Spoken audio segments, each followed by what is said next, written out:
Hi, good morning, everyone. Good morning. Thank you for joining in for today's meeting. We are going to start our meeting in just a moment here. We're going to let everyone get settled in. Hope you're all having a great day so far.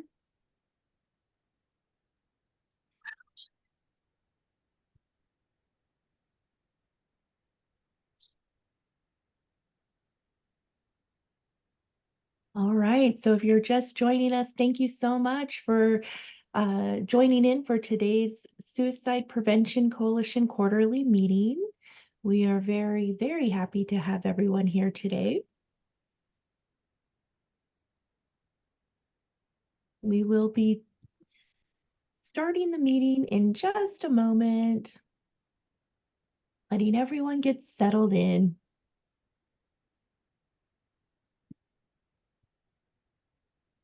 Okay, so as you're getting settled in, if you could please just let us know who's with us today. So if you could just in the chat, give us your name and what organization you represent, we would greatly appreciate that. We have lots of wonderful information to share with you today, so very excited to get started.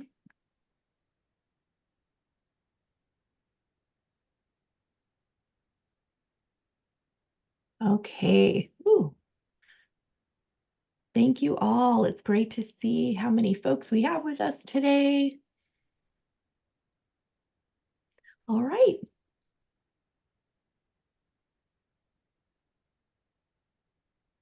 I think we should get started. Okay, well, good morning. We are so happy to have you all here with us today. My name is Rebecca Ancion. I'm a program director with Injury Prevention Services here at Riverside University Health System Public Health. And I would like to hand it over to my co-chair, Diana, to introduce herself as well. Good morning, everyone. Diana Gutierrez. I'm the Prevention and Early Intervention Manager here at RUHS Behavioral Health and also serve as a co-chair for your Suicide Prevention Coalition. Maisha. Yep, and we have Maisha as well. If she can, I'll hand it over, Maisha, for you to introduce yourself. Thank you, Becky and Diana. Good morning, everyone. Maisha Bobo. I am a Staff Development Officer with Riverside University Health System Behavioral Health in the Prevention and Early Intervention team. And I also have the pleasure of serving as the Suicide Prevention Coordinator for our coalition. Wonderful. Thank you so much. Okay, so again, very happy to have you all here today. The purpose of these quarterly meetings is twofold. The first is to broaden our knowledge and build expertise in suicide prevention best practices. And the second is to share local resources and updates regarding suicide prevention efforts that are happening here in our county. So before we get started, we would like to just learn a bit more about who's in the room with us. So if you could please take a moment to complete the poll questions that are on the screen. Okay. All right.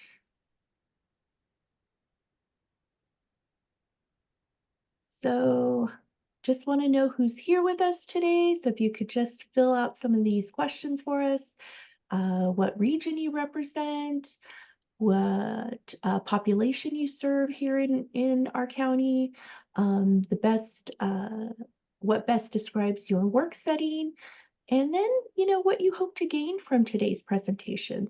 So we'll give you just a moment to fill out these questions. And we will see who's in the room with us.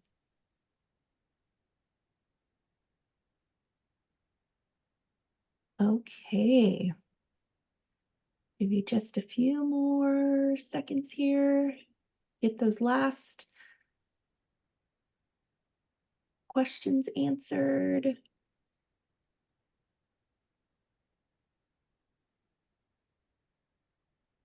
Okay, well, thank you so much for everyone that filled in the poll for us. If we could have the results shared. We're just under 80%. All right. So it looks like majority of our folks represent countywide. So wonderful to have you all here with us. And it's great to see we have our desert.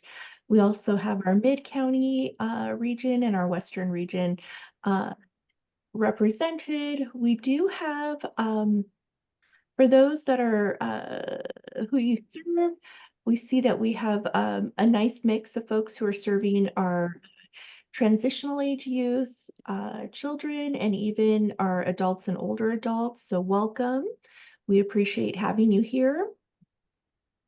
And then in terms of who, where you work and what best describes your work setting, quite a few of us here are representative from, we have community-based organizations, we have our schools, higher ed, even our county departments such as behavioral health.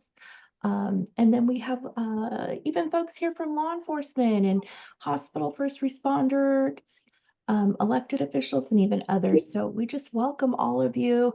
It's so great to see this because we know that everyone has a role to play in suicide prevention. So it's nice to see individuals that are representing so many different sectors here today. And then we have what we hope to gain from today's presentation. So majority of us really just want to have a better understanding about elevated risk. We also want to know how we can engage schools in supporting our LGBTQ plus community. We also want to understand the barriers to youth disclosing. And so we're just very excited to have all of you here today because I think the information that we will be sharing is going to be very helpful. Okay.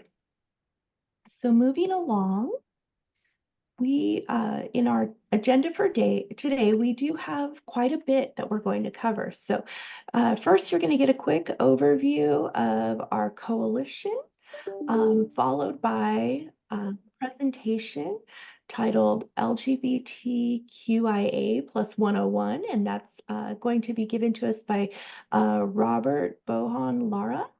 And then we'll have some Q&A followed by a second presentation from Paul Baum. And the topic is suicide risk and protective factors for LGBTQ plus youth. We also are going to share some local resources, and then we're going to close out with some announcements for you on upcoming events.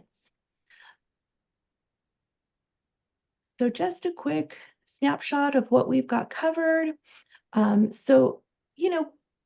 As we're moving along, every quarterly meeting, we like to provide just a quick overview of our coalition, and we recognize that for some of you, this may be familiar information, and for others, it may be your first introduction to our county's Suicide Prevention Coalition.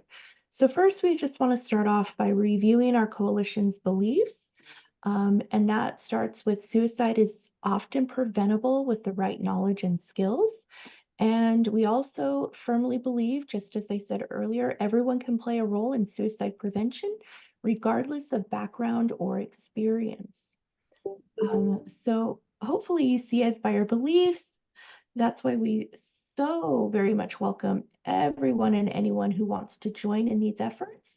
And then in our vision statement, we do believe that working collaboratively in Riverside County to eliminate suicide deaths and suicide attempts and increase resources and supports. So that is very much what we follow and what our vision is for the coalition.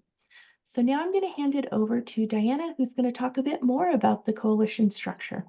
So we just want to give you a really high level overview of how the coalition is built. So we have built the entire strategic plan and coalition around the suicidal crisis path. And along that path is how our subcommittees have been identified.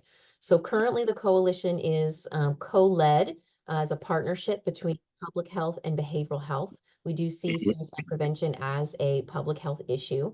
And each of our subcommittees, there are 8 in total, you can see them here, are led by a variety of folks, both in county representation and community-based organization and school representation. And they help us really do the work each month. So these subcommittees meet every month on their particular area of the strategic plan. And the hopes is that as each of these groups is working on their portion of the plan, then we're going to see the numbers drop in Riverside County.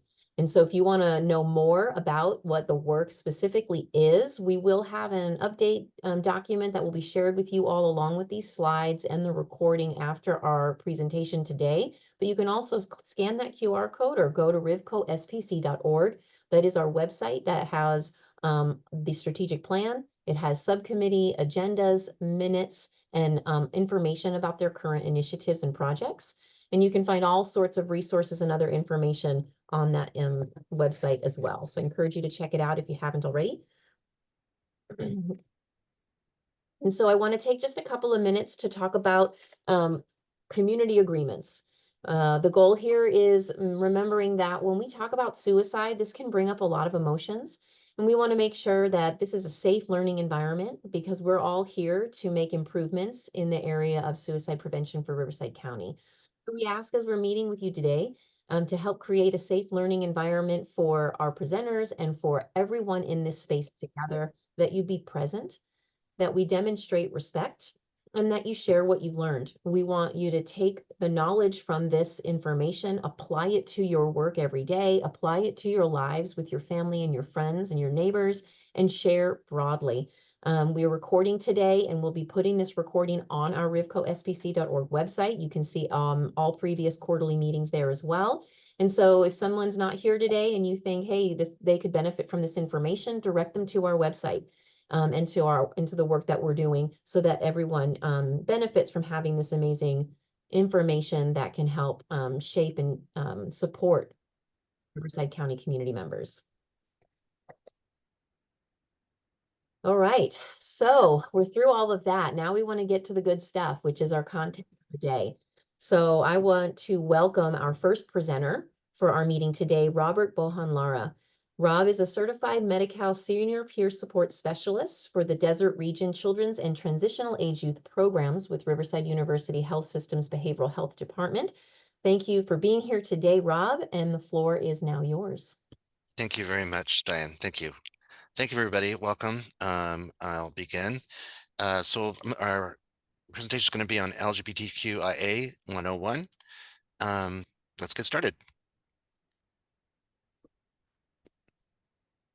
So this morning, I just would like to pose just a couple questions to you all of you who don't identify as LGBTQIA. So please keep these questions through your mind throughout this presentation. We don't need to answer them right away. And actually, we're not going to really answer them verbally at all. It's just something to keep in your mind while we watch this. The first question is, when did you know you were heterosexual? The second question is, when did you know you were male?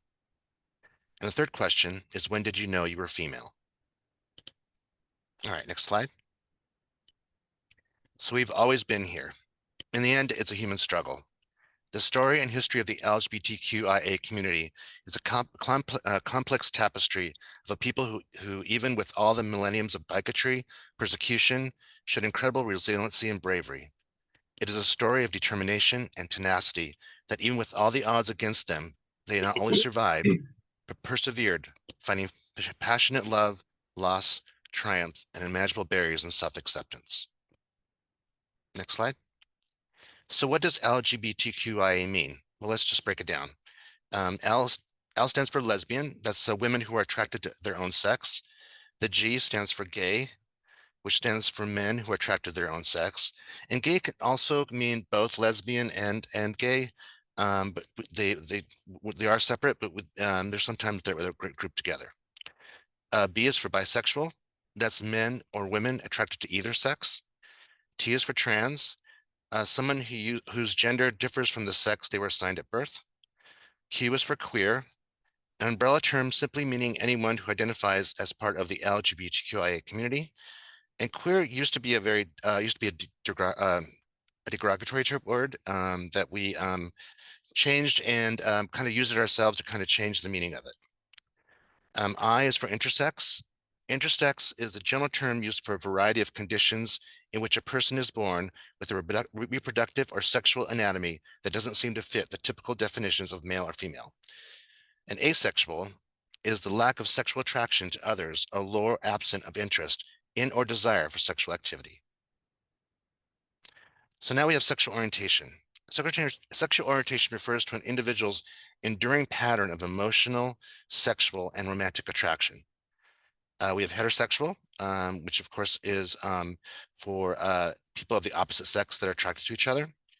Homosexual, which is for anyone of the same sex that is attracted to each other. Homosexual is sometimes referred more to the male side than the women. Like as we go down below, we have lesbian, which are females who are attracted to each other. Bisexual are either sex that they're either men or women that are attracted to either sex. And then of course, asexual, which are people who do not have much attraction or no romantic feelings towards other people. Now you might think that some of these terms like heterosexual and homosexual have been used forever. However, those terms came into the vocabulary in 1869. It wasn't until the late 19th century that we tried to scientifically categorize sexual attraction. There are many more sexual orientations expressions like pansexual, that is to feel an attraction to people no matter their gender. Fluid, this refers to the fact that sexuality, sexual orientation, and sexual behavior can change in different situations or throughout the course of a lifetime. And bicurious, someone who is experimenting with their own sexuality for either the same sex or opposite sex. The list of sexual expressions is long and can sometimes be very confusing. Next slide, please. Gender identity. Now, gender identity is an individual's innermost concept of self as male, female, both, or neither. A person's gender identity can be the same or different than one's sex assigned at birth. Here's a list of gender identities that we'll be talking about later. There's cisgender, that's a person who identifies with the sex they're assigned at birth. Transgender, a person who does not identify with the sex assigned at birth. Transsexual, a person who has had either hormonal treatment or surgeries to align themselves with the identity that they identify as. And gender fluid, people may anytime identify as male, female, nutrius, or any other non-binary identity, or some combination of identities, gender which varies over time. And genderqueer is denoting or relating a person who does not subscribe to a conventional gender distinctions, but identifies with neither both or a combination of male and female genders. And we'll have a video on gender identity. Gender identity is a personal, deeply held sense of gender. It's not about your hair or your makeup or your clothes. It's about you. It's about how you feel. So it's not necessarily visible to others. I'm gender nonconforming, and I always have been. I've always been drawn to both masculine and feminine things, and it's taught me that my gender identity is fluid.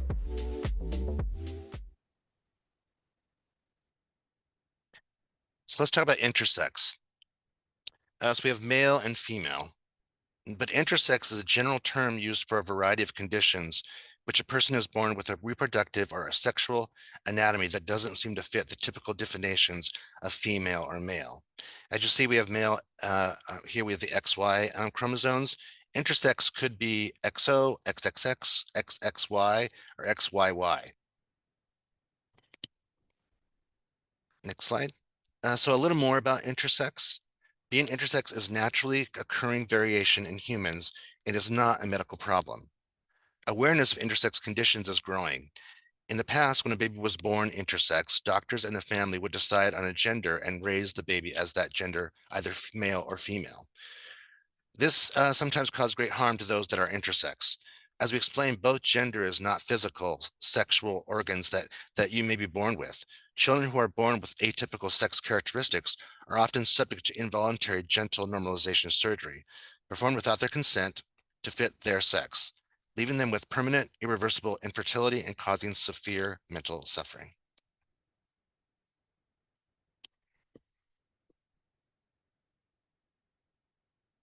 Hi, my name is Kento. I'm a singer-songwriter, foodie, and I'm intersex.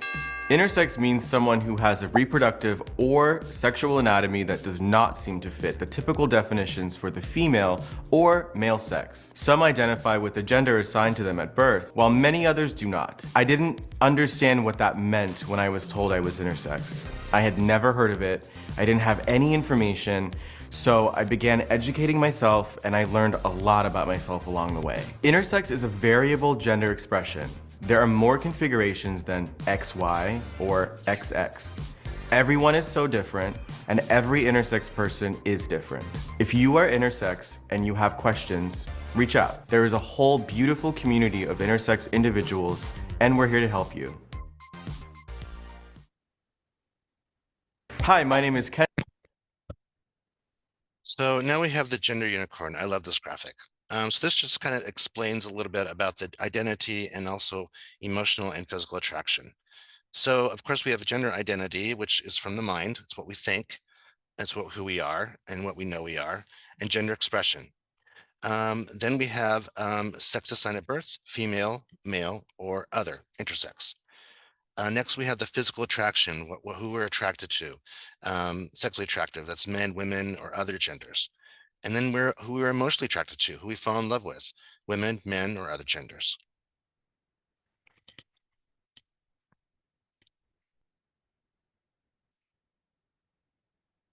There was a time where I began to think about what pronouns I wanted to use. And I tried he, him, his, and that didn't feel right. And I tried she, her, hers, and that wasn't it either. And then when I realized I just wanted to use they, them, theirs, that's when something clicked. It was deep and personal and comfortable. A pronoun is a word used in place of a name when you refer to someone, often in relation to their gender.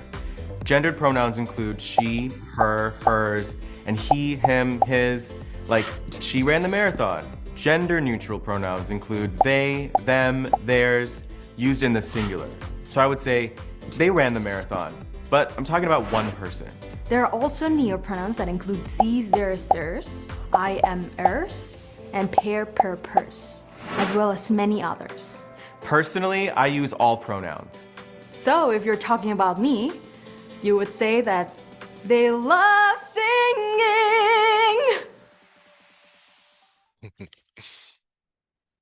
So at the Taste Center, we whenever we meet a youth, we always ask them what pronouns they would prefer us to call them.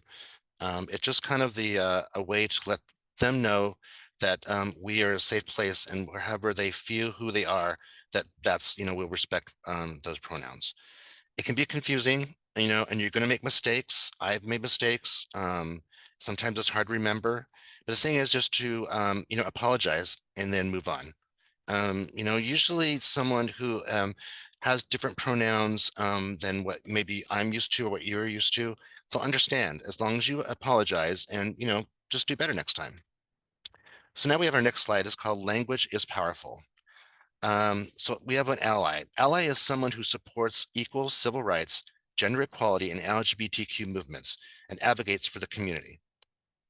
Androgynous. Now, androgynous is someone who presents as neither female or male. And then we have butch or masculine, someone whose gender expression is masculine. This term can be used as a derogatory term, especially for lesbians. The word butch can be very offending to a lesbian. Some lesbians have, again, like we did with queer, taken the word and flipped it to mean something positive, but it still can be hurtful to some people. So it's very not to use it in that way. Then we have drag. The drag is a very misunderstood misunderstood presentation of entertainment. A lot of people think that drag are just men who want to dress up as women, and that's not true. It's actually someone who's performing and using the persona of drag to be either as a comedian or of or even an actress or actor. So it's the act performing a gender, presenting as a different gender, usually for the purpose of entertainment. If you've ever seen a drag show, they do not. Their makeup is very wild. It's very colorful. It's to be a spectacle for you to see something and be entertained. Next, we have misgender and dead name. To refer to someone using a word or pronoun or a name that does not correctly reflect their gender identity, this is offensive and very harmful. You know, I've actually seen this actually happen in one of the clinics that I worked at. It is fixed now in Elmer, but it used to be in Elmer where you would only see the name of their given to their birth.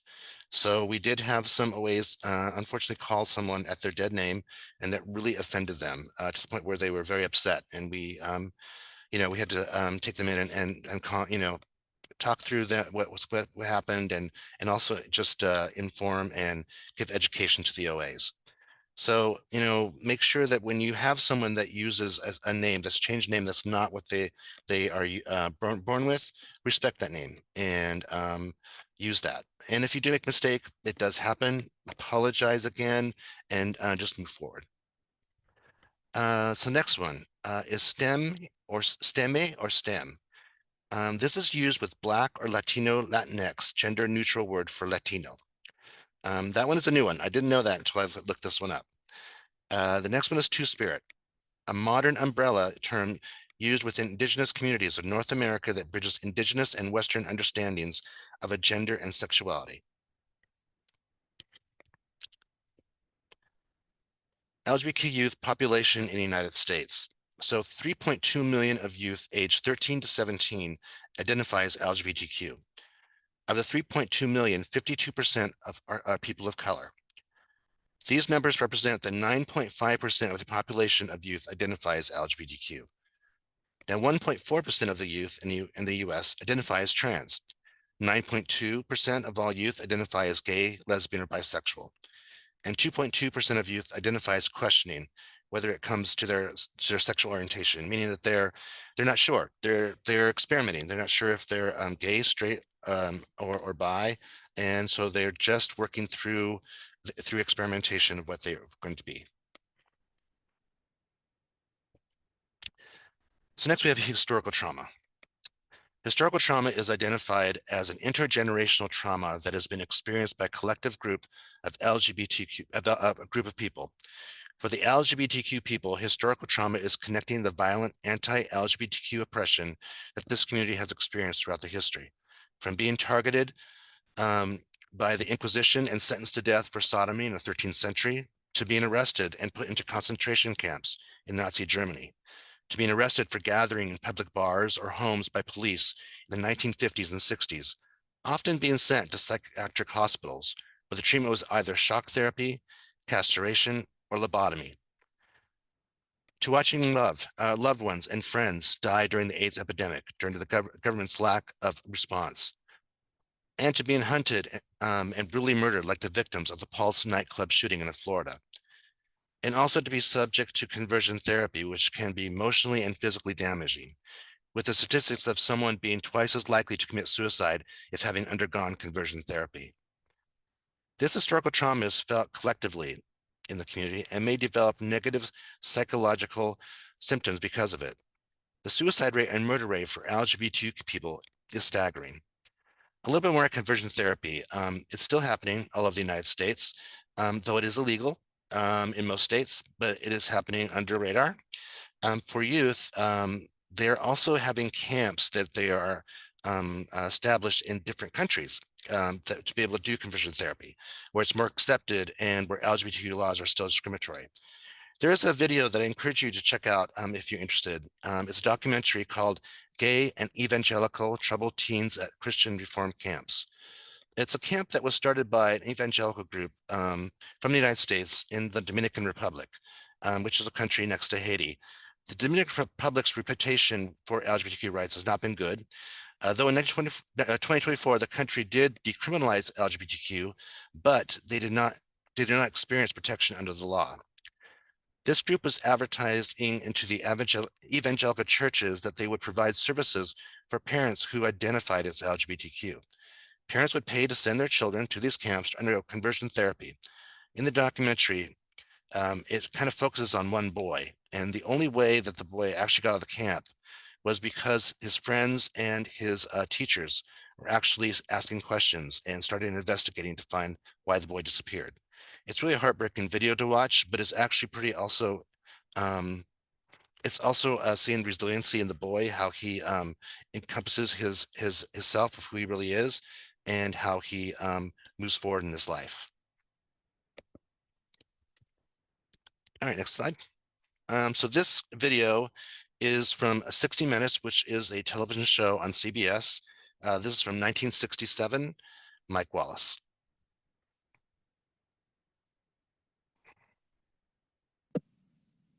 The Homosexuals with CBS News correspondent Mike Wallace. Homosexuality is an enigma. Even in this era of bold sexual mores, it remains a subject that people find disturbing, embarrassing, and the reluctance to discuss it. Yet there is a growing concern about homosexuals in society, about their increasing visibility. In preparing this broadcast, CBS News commissioned a survey by the Opinion Research Corporation into public attitudes toward homosexuality. We discovered that Americans consider homosexuality more harmful to society than adultery, abortion, or prostitution. We shall present other results of the survey later in the broadcast, and we shall investigate some of the medical, legal, and social aspects of homosexuality. Most Americans are repelled by the mere notion of homosexuality. The CBS News survey shows that 2 out of 3 Americans look upon homosexuals with disgust, discomfort, or fear. 1 out of 10 says hatred. A vast majority believe that homosexuality is an illness. Only 10% say it is a crime. And yet, and here's the paradox, the majority of Americans favor legal punishment, even for homosexual acts performed in private between consenting adults. The homosexual, bitterly aware of his rejection, responds by going underground. They frequent their own clubs and bars and coffee houses where they can act out in the fashion that they want to, where they can escape the disapproving eye of the society that they call straight. No one knows exactly how many homosexuals there are in the United States. There is no reliable way to find out, for most of them are unwilling to acknowledge it. The Kinsey Report of 1948 dealt only with white males. It estimated that 1 in 25 is exclusively homosexual throughout his adult life. Other estimates range as high as 1 in 6. The truth lies somewhere in between. And some men venture into homosexual experimentation for a year or two and revert to heterosexuality. Some are bisexual. They marry, have children, and keep their homosexual contacts on the side. This much is certain. Male homosexuals in America number in the millions, and their number is growing. They are attracted mostly to the anonymity that a big city gives them. New York, Chicago, Los Angeles, San Francisco. The permissiveness and the variety of the city draw them. The average homosexual, if there be such, is promiscuous. He is not interested in nor capable of a lasting relationship like that of a heterosexual marriage. His sex life, his love life, consists of a series of chance encounters at the clubs and bars he inhabits, and even on the streets of the city. The one-night stand, these are characteristic of the homosexual relationship. But there are tens of thousands of homosexuals who deplore the tawdry image of the so-called gay life. Architects and lawyers, doctors, teachers, businessmen, men like these, who lead quiet, unexceptionable lives in towns and cities all across the country, much like their heterosexual neighbors. There is just one thing they are said to share with their homosexual brothers. I was wondering if you think that there are any, quotes, happy homosexuals for whom homosexuality would be, in a way, their best adjustment to life. The fact that somebody is homosexual, a true obligatory homosexual, automatically rules out the possibility that he will remain happy for long, in my opinion. The stresses and strains the psychic apparatus is subjected to over the years will cause him, in time, I think, to have increasing difficulties. I think the whole idea of saying the happy homosexual is to, again, to create a mythology about the nature of homosexuality. Most people think that homosexuality is confined to major cities. It is not. In 1955, there were reports of a homosexual underworld in Boise, Idaho. Population at the time, 34,000. The people of Boise tried to stamp out homosexuality. They discovered it couldn't be done. In the learning process, everybody suffered. It began with this headline in the Idaho Daily Statesman. The next day, the paper ran an editorial entitled, "Crush the Monster, Crush Homosexuality." The year-long investigation that followed shook Boise to its foundations. Everyone was suspect. Men were afraid to be seen together. Weekly poker games among men who had known each other for years were canceled. There were reports that many high school boys were involved. A prominent banker, a leading attorney were arrested, along with clerks, repairmen, salesmen. Altogether, hundreds were interrogated in this house on a quiet residential street. When it was over, 15 months later, one homosexual was in a state penitentiary with a life sentence. 2 received 15-year terms, 1 10 years, 2 7 years, and scores of lives were ruined. Nonetheless, even though we live in an age of protest and demonstrations, this picket line in front of Independence Hall in Philadelphia on July 4th was met with a degree of disbelief. It was a combined demonstration by various homosexual organizations intent upon raising a cry for their own civil rights. Their chief complaint? That their members are discriminated against, especially by the government. The State Department is very sensitive to the issue of homosexuality. The Mattachine Society picketed the State Department and got this reaction from Dean Rusk. Well, I understand that we're being picketed by a group of homosexuals. The policy of the department is that we do not employ homosexuals knowingly, and that if we discover homosexuals in our department, we discharge them. It's a department that is concerned with the security of the United States, and that we have to exact standards of conduct which are far higher than the conduct of the general society in which we operate. This has to do with problems of blackmail and problems of personal instability and all sorts of things. The dilemma of the homosexual. Told by the medical profession he is sick. By the law that he's a criminal. Shunned by employers, rejected by heterosexual society. Incapable of a fulfilling relationship with a woman or, for that matter, with a man.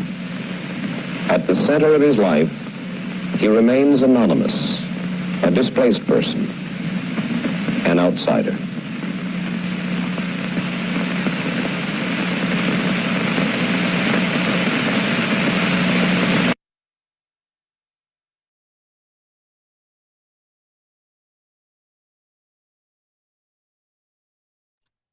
Sorry, Rob, you're on mute.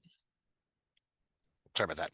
Of course, this video was offensive. It was done 57 years ago. But remember, some of those thoughts and some of those feelings that were put in that video are still felt and talked about today.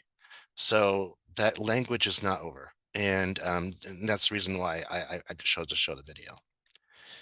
This next slide right here is the AIDS epidemic. The picture on the top left is actually of a family who was losing their son to AIDS. He had just died. Fact, they used this picture in an ad for mattresses, for hospital mattresses.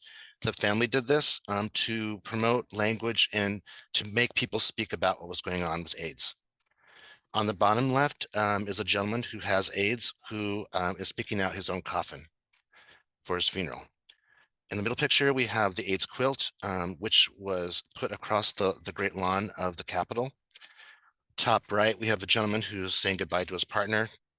And on the bottom right, we have ACT UP, who was a group that stood up for the rights for people who had HIV to get drugs and to get people to investigate it and to do research. I grew up during the AIDS epidemic here in the Valley. And it was pretty scary time. You would see somebody one week and the next week they'd be gone. There was one time when we started, it was about 1988, where they were going to put out a drug called AZT. They were starting the trials. I went with someone to support him to sign up for the trials. We were in a high school gymnasium and the whole gym was packed. It was so full. It was hard to walk because it was so packed in there. It was just staggering how fast people succumbed to the disease through the years. Next slide. This is a very quick video about the AIDS crisis. It takes place into the president's secretary. A mystery disease known as the gay plague has become an epidemic unprecedented in the history of American medicine. That today from the Center for Disease Control in Atlanta. Topping the list of likely victims are male homosexuals who have many partners and drug users who inject themselves with needles. Medical experts say the disease kills 4 out of every 10 people it strikes and that it threatens to explode in the nation's cities.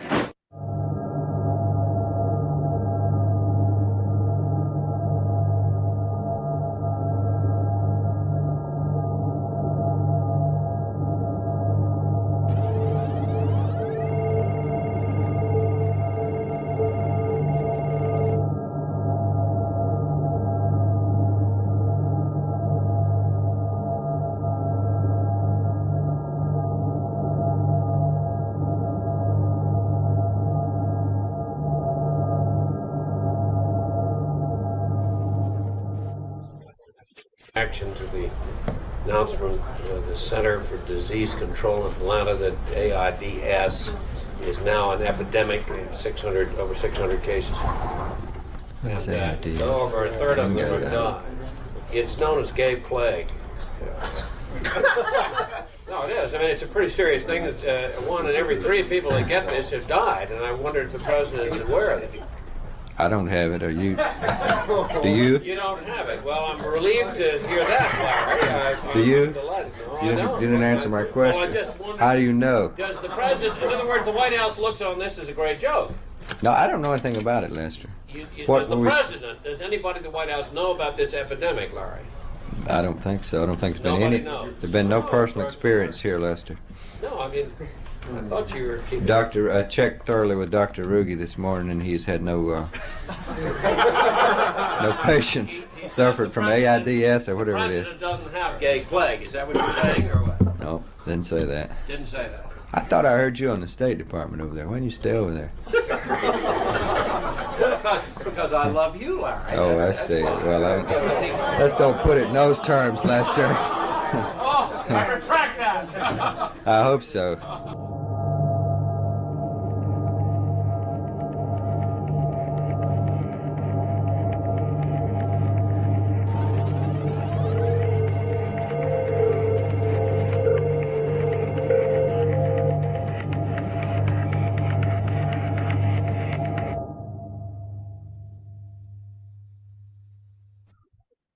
Described the president's speech on Saturday as a fairy tale. Is there any reaction to that? Not true. Fairy tales are not true, and this one's true. Lester's ears perked up when you said fairies. He has an abiding interest in that. This seems to be a movement in Denver at the Conference of Mayors Convention. Request for federal assistance getting at the AIDS problem. Is there any? The White House. The president has been involved in briefed on the AIDS situation a number of months ago in a cabinet meeting, and ordered that high priority be given to research matters on it. The Center for Disease Control has been involved for some time. The president will continue to be updated. We have recently asked that $12 million be reprogrammed for research on AIDS. That's the extent of the president's involvement, which has been... Larry, does the president think that it might help if he suggested that the gays cut down on their cruising? Told you, didn't I? Told you. I didn't hear your answer, Larry. I just was acknowledging your interest in this subject. You don't think that it would help if the gays cut down on their cruising? It would help. We're researching it. If we come up with any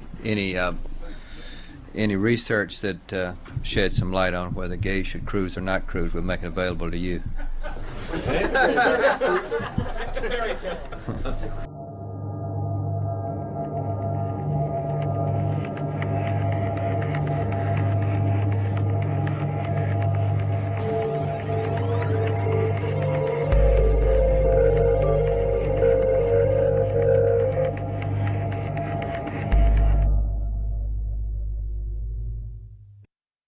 Getting a circle now, he's moving in front. Go ahead. It's the Center for Disease Control in Atlanta. Reports An AIDS question. that an estimated, You were look, close. can I ask a question, Mark? You were close. An estimated 300,000 people to AIDS, which can be transmitted through saliva. Will the President, as Commander-in-Chief, take steps to protect armed forces, food and medical services from AIDS patients or those who run the risk of spreading AIDS, in the same manner that they forbid typhoid fever people from being involved in the health or food services? Is the President concerned about this subject, Larry? That I haven't seems heard to him have express evoked so much concern. I haven't heard It isn't him only the express. jocks, Lester. Has he sworn off water faucets? No, but I mean, is he going to do anything, Larry? Lester, I have not heard him express anything. You I'm mean sorry. he has expressed no opinion about this epidemic? No, but I must confess I haven't asked him about it. Would you ask him, Larry? Back into this problem. Have you been checked? President going to What? I ban beg mouth to pardon? mouth I didn't kissing? hear the answer. Oh, it's hard work. I don't get paid enough. Is there anything else we need to do here?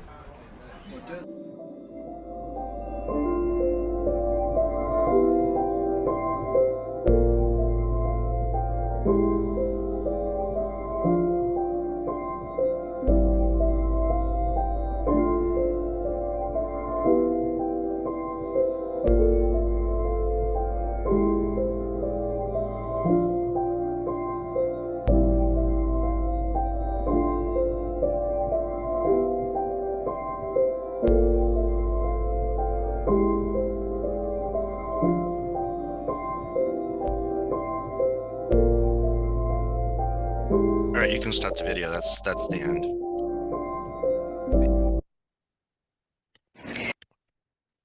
So now we have disparities for youth, LGBTQ youth. 52% of LGBT youth have been bullied. 56% of LGBTQ youth use drugs and alcohol. 22% of LGBTQ youth have been sexually assaulted. 55% of LGBTQ youth are experiencing depression. 65% of LGBTQ youth are experiencing depression. Are experiencing anxiety. Suicide is the second leading cause of death for youth. LGBTQ youth are more than 4 times as likely to attempt suicide than their heterosexual peers. 41% of LGBTQ youth consider suicide. Youth that have experienced conversion therapy are 2.5 times likely to have reported multiple suicide attempts in the last year. LGBTQ youth have 120% higher risk of becoming unhoused. Up to 40% of the 4.2 million unhoused identify as LGBTQ in 2023. Family rejection is the most common cause of becoming unhoused. Those that do not become unhoused have long-term consequences such as increased risk of exploitation, prostitution, sexual trafficking, violence, sexual violence, and physical abuse, depression, anxiety disorder, suicide, and increased use of substances to cope. Now, this slide is from Riverside. As you see on the left, it shows the suicide ideation by grade and sex. But I want to look over to the right slide, which is suicide ideation by sexual orientation. For grade 7, 45% of LGBTQ people have had suicide ideation, compared to 9% of grade 7, which are heterosexuals. For grade 9, it's still 41%. Heterosexuals, it is 11%. And for the people who are not sure whether they're heterosexual or homosexual, are 24%. And then on grade 11, it still stays at 41%, which is very high for the heterosexual, which is 11%. Next slide. So how does sexual orientation, gender identity, and gender expression develop in adolescence? Well, it varies with every youth. It depends on how comfortable they feel about who they are and how they feel, and also how safe they feel the environment is for them to express those feelings. The environment that they are surrounded is key to how they will develop. Usually children begin to develop with their gender identity and sexual orientation at a very young age, though the process varies for everyone. For gender identity, around age 2, children start to recognize physical differences between boys and girls. By age 3, most children can label themselves as a boy or a girl. By age 4, children typically have a stable sense of their gender identity. Now, sexual orientation, this can be more fluid and may not become clear until later in adolescence or even adulthood. Some youth may be aware of their sexual orientation from a young age, while others may take longer to understand and express it. Stigma plays a big part in this. It's important to provide supportive environments where children and adolescents can explore and express their identities safely. Here is where I would like to bring back those questions that I asked in the first slide. When did you know that you were heterosexual or female or male? You might think those are ridiculous questions to ask. Most people would say that they knew those things their entire life. They never had to think about it. Now put yourself in an adolescent's shoes when they're asked those questions. We all know innately who we are from a very young age. We may be able to put it into words, but we know that well, some of us that we're different. The difference comes from what we see in the media and social settings. We also learn quickly not everyone will accept our differences. And we learn that we must be careful and cautious because it's not always safe to be us. Next slide.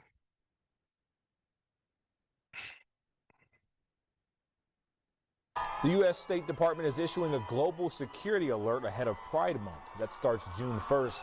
The department warns there is a growing risk of terror attacks against LGBTQ people worldwide.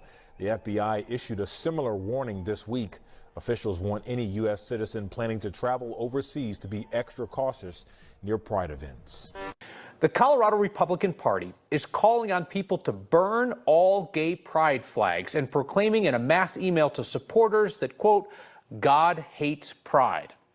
The Republican Party's message attacks so-called godless groomers and echoes the anti-gay slur used by the Westboro Baptist Church in its infamous protests. The GOP's email said, God hates flags. The Colorado GOP's move toward extremism has also recently included a call for all parents to pull their children out of public schools, saying that Democrats are using schools to turn more kids trans.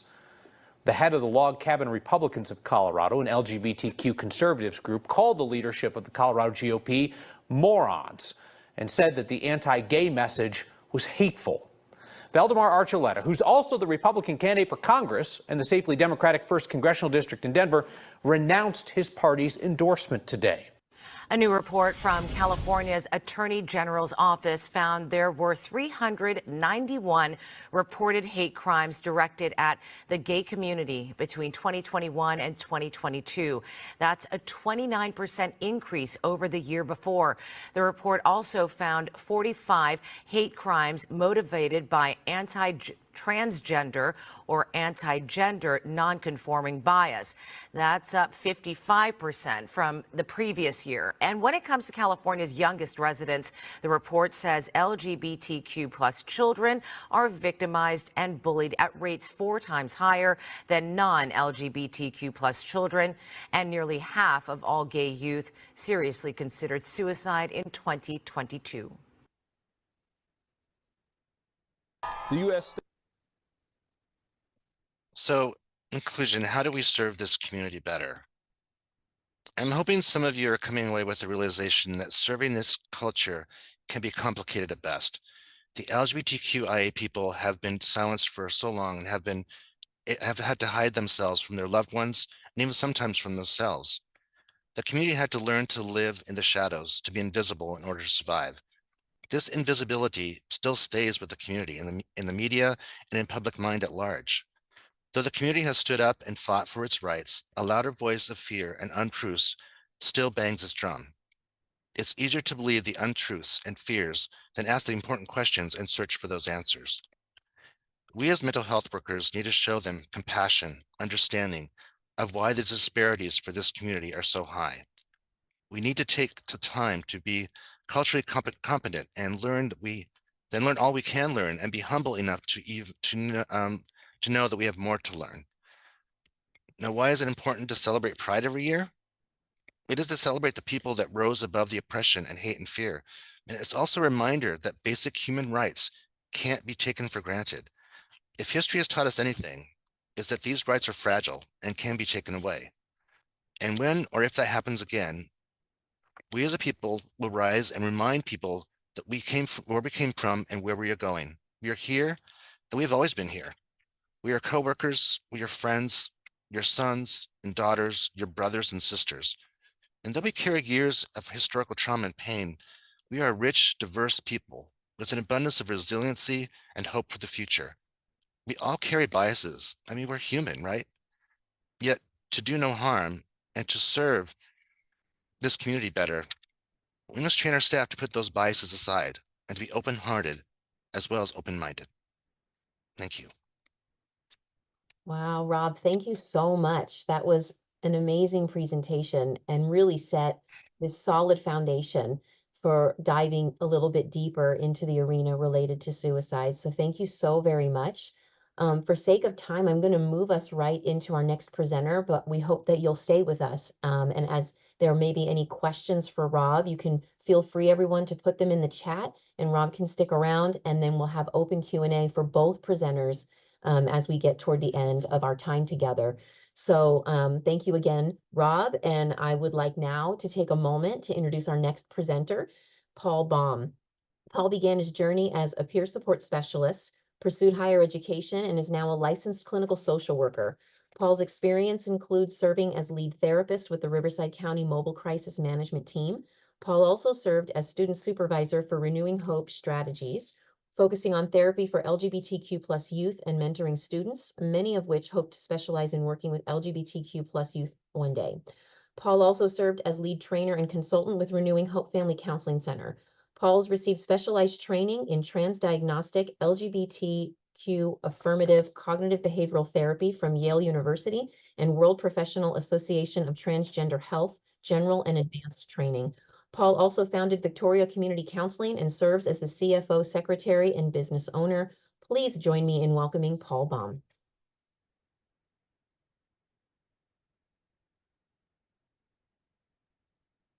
You are muted, Paul.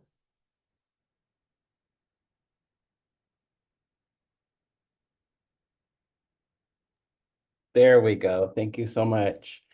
Thank you so much, Diana, for the introduction too.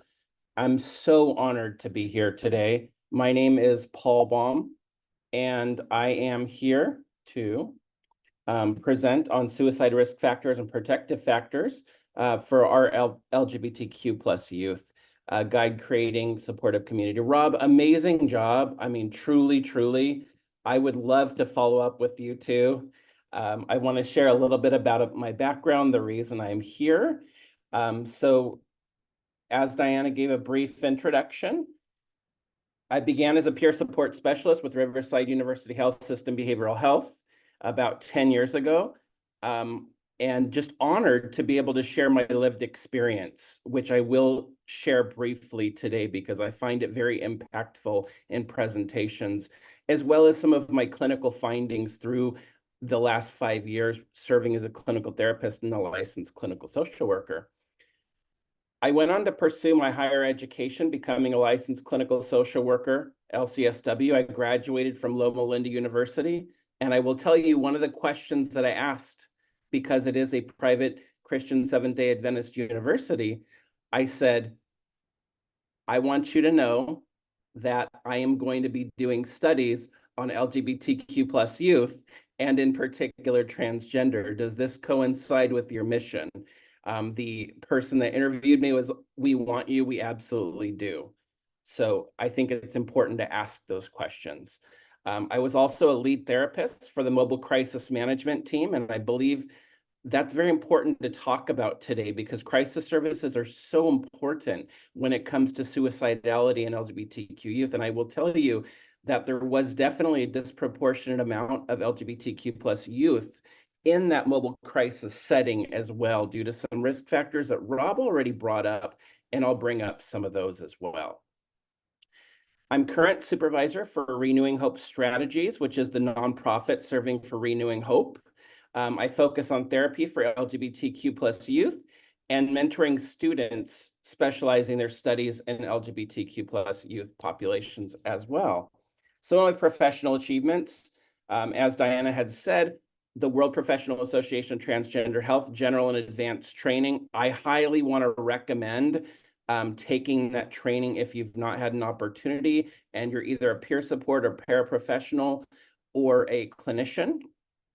It was an excellent training. It is the gold standard, and IHP will sponsor that from time to time, and I'm very grateful for that partnership. Also had an opportunity in working with Rainbow Pride Youth Alliance to do a specific training of transdiagnostic LGBTQ plus youth, LGBTQ affirmative cognitive behavioral therapy out of Yale University. And that's a brand new training. A lot of folks, and I'll get into that clinical findings in a little bit, but a lot of the findings are that, hey, traditional therapy may not be used for multicultural settings. Sometimes we need a modification to that.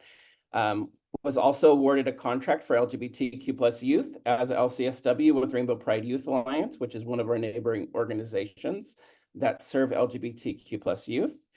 Was also in Toastmasters, got a Professional Excellence Award, and founded Victoria Community Counseling. Okay.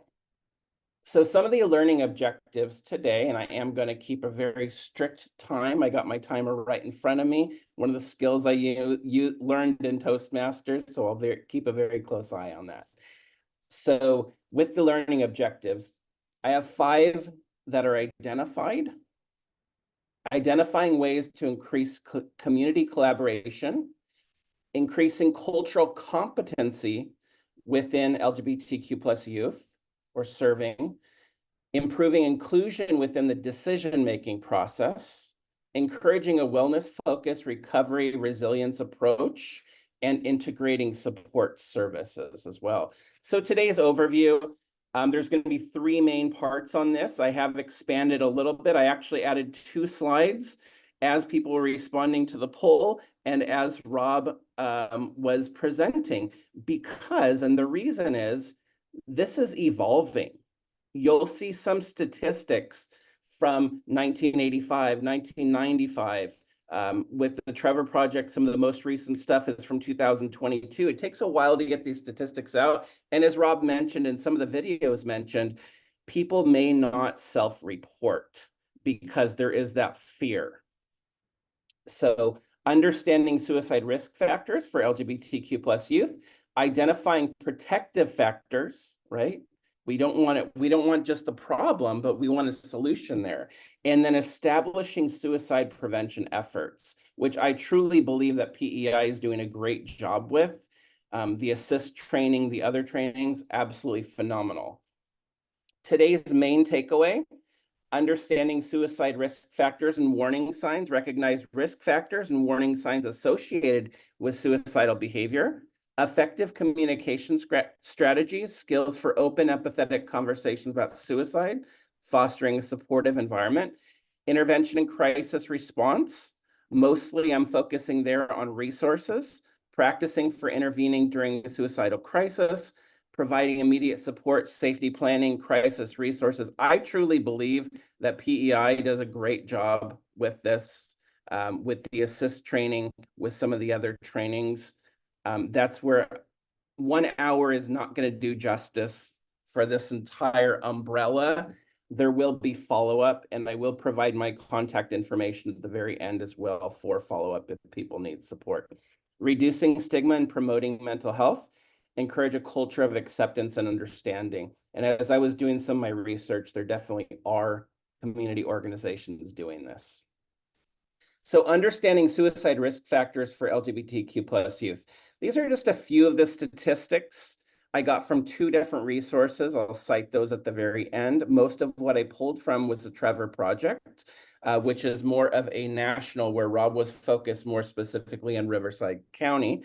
So suicide, 1 in 5 LGBTQ plus youth attempted suicide, according to the survey cited. LGBTQ plus youth are 4 times more likely to attempt suicide than their peers, and 45% of LGBTQ plus youth have considered suicide. And that was based upon the 2020 to 22 study from the Trevor Project. So bullying and discrimination. How does bullying and discrimination contribute to increased suicide risks? I want to share a personal story here and also some clinical findings through my experience. I was struggling a little bit and going, do I want to do videos? Do I want to do, let me incorporate some real life stuff. That's why I'm here live. I could have pre-recorded this, but was asked to be here in video live. So I want to share some real life experience. Coming out can be a very, very hard process. I've probably worked with 100+ LGBTQ youth. I was one of those youth. That is a big part of the reason why I chose a clinical career. Bullying in childhood, for me, started in junior high, if not a little bit earlier. Rob mentioned in his presentation about the word queer now being a very strong word and taking the power back.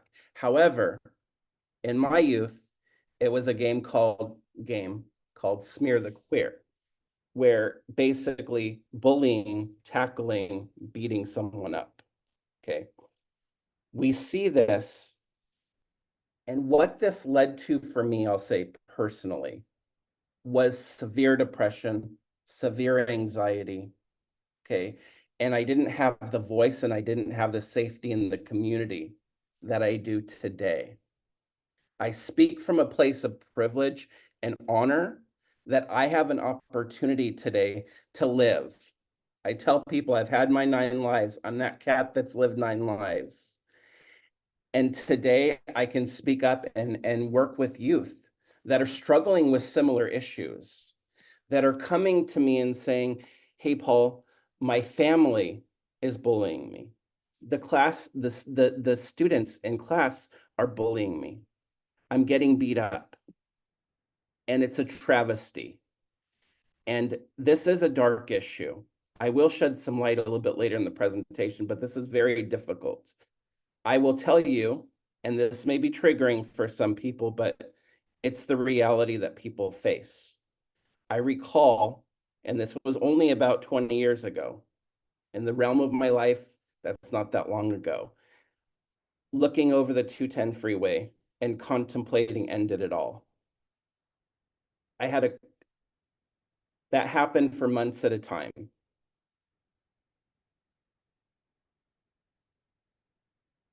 Very difficult to overcome. I'm grateful that I had people in my world, in my life, to reach out to and say, hey, I'm suffering here. I'm going through this. I want to let you know, teachers, educators, parents, your youth, many of them, as the statistics show, 45%, have contemplated or are contemplating. This is the reality. I do not want to sugarcoat this. This is real. And the reason I bring this up is because it needs to be talked about. When people are being bullied, discriminated against, it happens. And I will also tell you that I'm coming from a place of privilege as a white man. People of color, darker, much darker than me, I'm pretty pale, go through a lot more. Trans people go through a lot more. I identify as a gay male. If I was Black, trans, and gay, think about how much more difficult that is. So I just want to bring this to light. And hopefully people are still here and didn't leave, because I know that was difficult to talk about. Family rejection. Impacts on LGBTQ+ youth mental health. And this is partly from the Trevor Project and partly from Family Project, our family acceptance project from San Francisco State University. Studies have shown fewer than 1 in 3 transgender and non-binary youth found their home to be gender affirming. Let that sink in for a moment. Fewer than 1 in 3. LGBTQ youth who felt high social support from their family reported attempting suicide at less than half the rate of those who felt low or moderate social support. less than half. This is an opportunity for us to love our families, to help other families that are suffering, to talk to parents and let them know this information. As a clinician, I sometimes have to, as a therapist, talk to parents and say, I realize this is a struggle for you, accepting your child as they are. The difference in acceptance and not is mortality. Is it going to bother you more having a gay son, a trans son, a lesbian daughter, a trans daughter, or having them perish and be deceased? And sometimes those are the real conversations that I have to have with families, and it is tough. So I will share that. I encourage people to have that conversation and really speak up, but also get that training on how to have those conversations as well.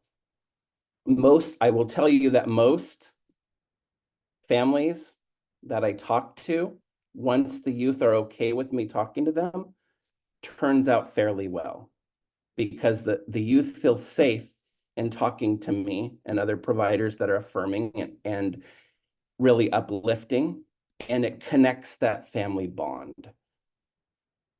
So risk factor, internalized homophobia and transphobia. Internalized homophobia represents the gay person's direction of negative social attitudes toward the self. And in its extreme forms, it can lead to rejection of one's sexual orientation. Internalized homophobia is further characterized by intrapsychic conflict between experiences of the same sex affection of desire and feeling a need to be heterosexual. There are theories of identity development. I encourage you to take a look at it your free time. This will be available, I believe, by the county website and also by video. Cass has a really great model that I've used and I do use in therapy as well. Further, moreover, rising transphobia and identity non-affirmation coupled with concealment of one's identity was associated with increased odds for non-suicidal self-injury, suicidal behavior, and hospitalization. A history of mental illness, including depression, anxiety, and post-traumatic stress, was significantly associated with suicidal behavior. Okay. Self-acceptance is a big thing. There's a reason there's coming out days. And I do not tell all of the youth that I work with, you just need to come out, because it may not be safe. However, the first step in the process is one of self-acceptance, self-love, empowerment, self-advocacy, and really identifying self and getting that support from at least one healthy adult can change the whole picture of where they're at. Risk factor for mental health challenges. And I'm going to go a little bit further into this area because I am an LCSW, licensed clinical social worker, and also a therapist. That is my main job. Mental health challenges. Common mental health issues include depression, anxiety, also post-traumatic stress disorder. However, in research,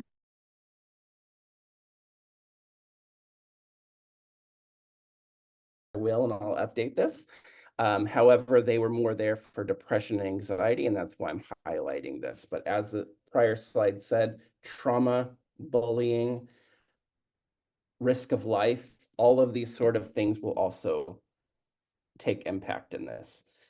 Common mental health issues include depression, anxiety. 73% of LGBTQ youth reported experiencing symptoms of anxiety, including more than 3/4 of transgender and non-binary youth and nearly 2/3 of cisgender youth. This is a high number. 73%. This is a lot.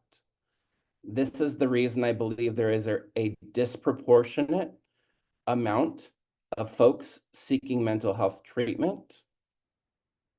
This is my belief in why, with the Mental Health Services Act, there's 5 underserved populations and LGBTQ is one of them, because there is a disproportionate amount of folks suffering. 58% of LGBTQ youth reported experiencing symptoms of depression, including nearly 2/3 of transgender and non-binary youth, and nearly half of cisgender youth. Although our data continue to show high rates of mental health and suicide risk among LGBTQ young people, it is crucial to note that these rates vary widely based on the way LGBTQ youth are treated. And this is coming from Dr. Maisha Price, Senior Research Scientist from the Trevor Project.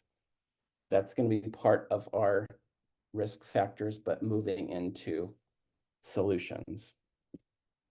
Some trends and trend lines in LGBTQ youth mental health and suicide risk. This is from the Trevor Project. So you can see symptoms of anxiety from 2020 to 2022, trend lines increasing a little bit. Same for depression, though with hope, it came down a bit, 4% in 2022, which is good.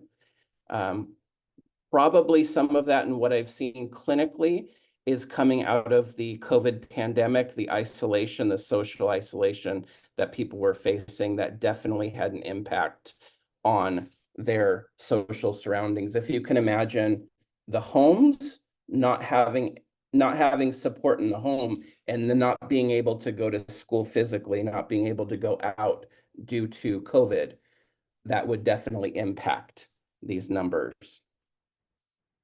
Considered suicide, 40, 42, and then jumped to 45. That trend line is not going down. I've seen higher numbers as well, and I'm sure we all have. Attempted suicide, 15, 14. That number is pretty consistent. That's a very high number. That is a very high number.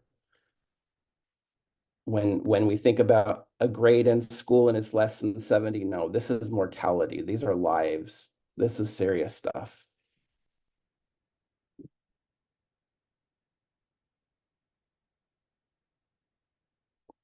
Risk factor 5, lack of access to affirming healthcare. This is very important. And I will say that I do not believe there are enough providers that are part of community, much less affirming of community.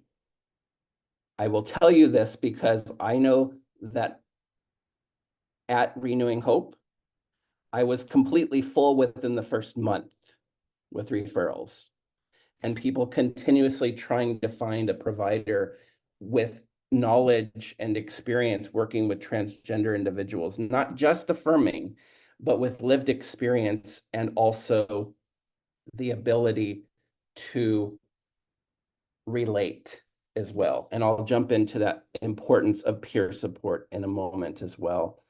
So lack of access to affirming healthcare exacerbates the risk of suicide. Examples of barriers faced by LGBTQ plus youth in healthcare settings, these are just a few, okay? Rob pointed to that in just talking about electronic health records in lobbies and people getting dead named, people getting called the wrong pronouns. I'm grateful, and I worked for Riverside for a long time, so grateful that there were people in leadership there that listened, that said, hey, this is really impacting people. This hurts when they're getting dead named in the lobby. And they were able to step up and go, hey, this is a big technical challenge. However, it matters and lives matter. And so I've seen that through working in private practice and also for the county, them moving toward let's come up with a solution.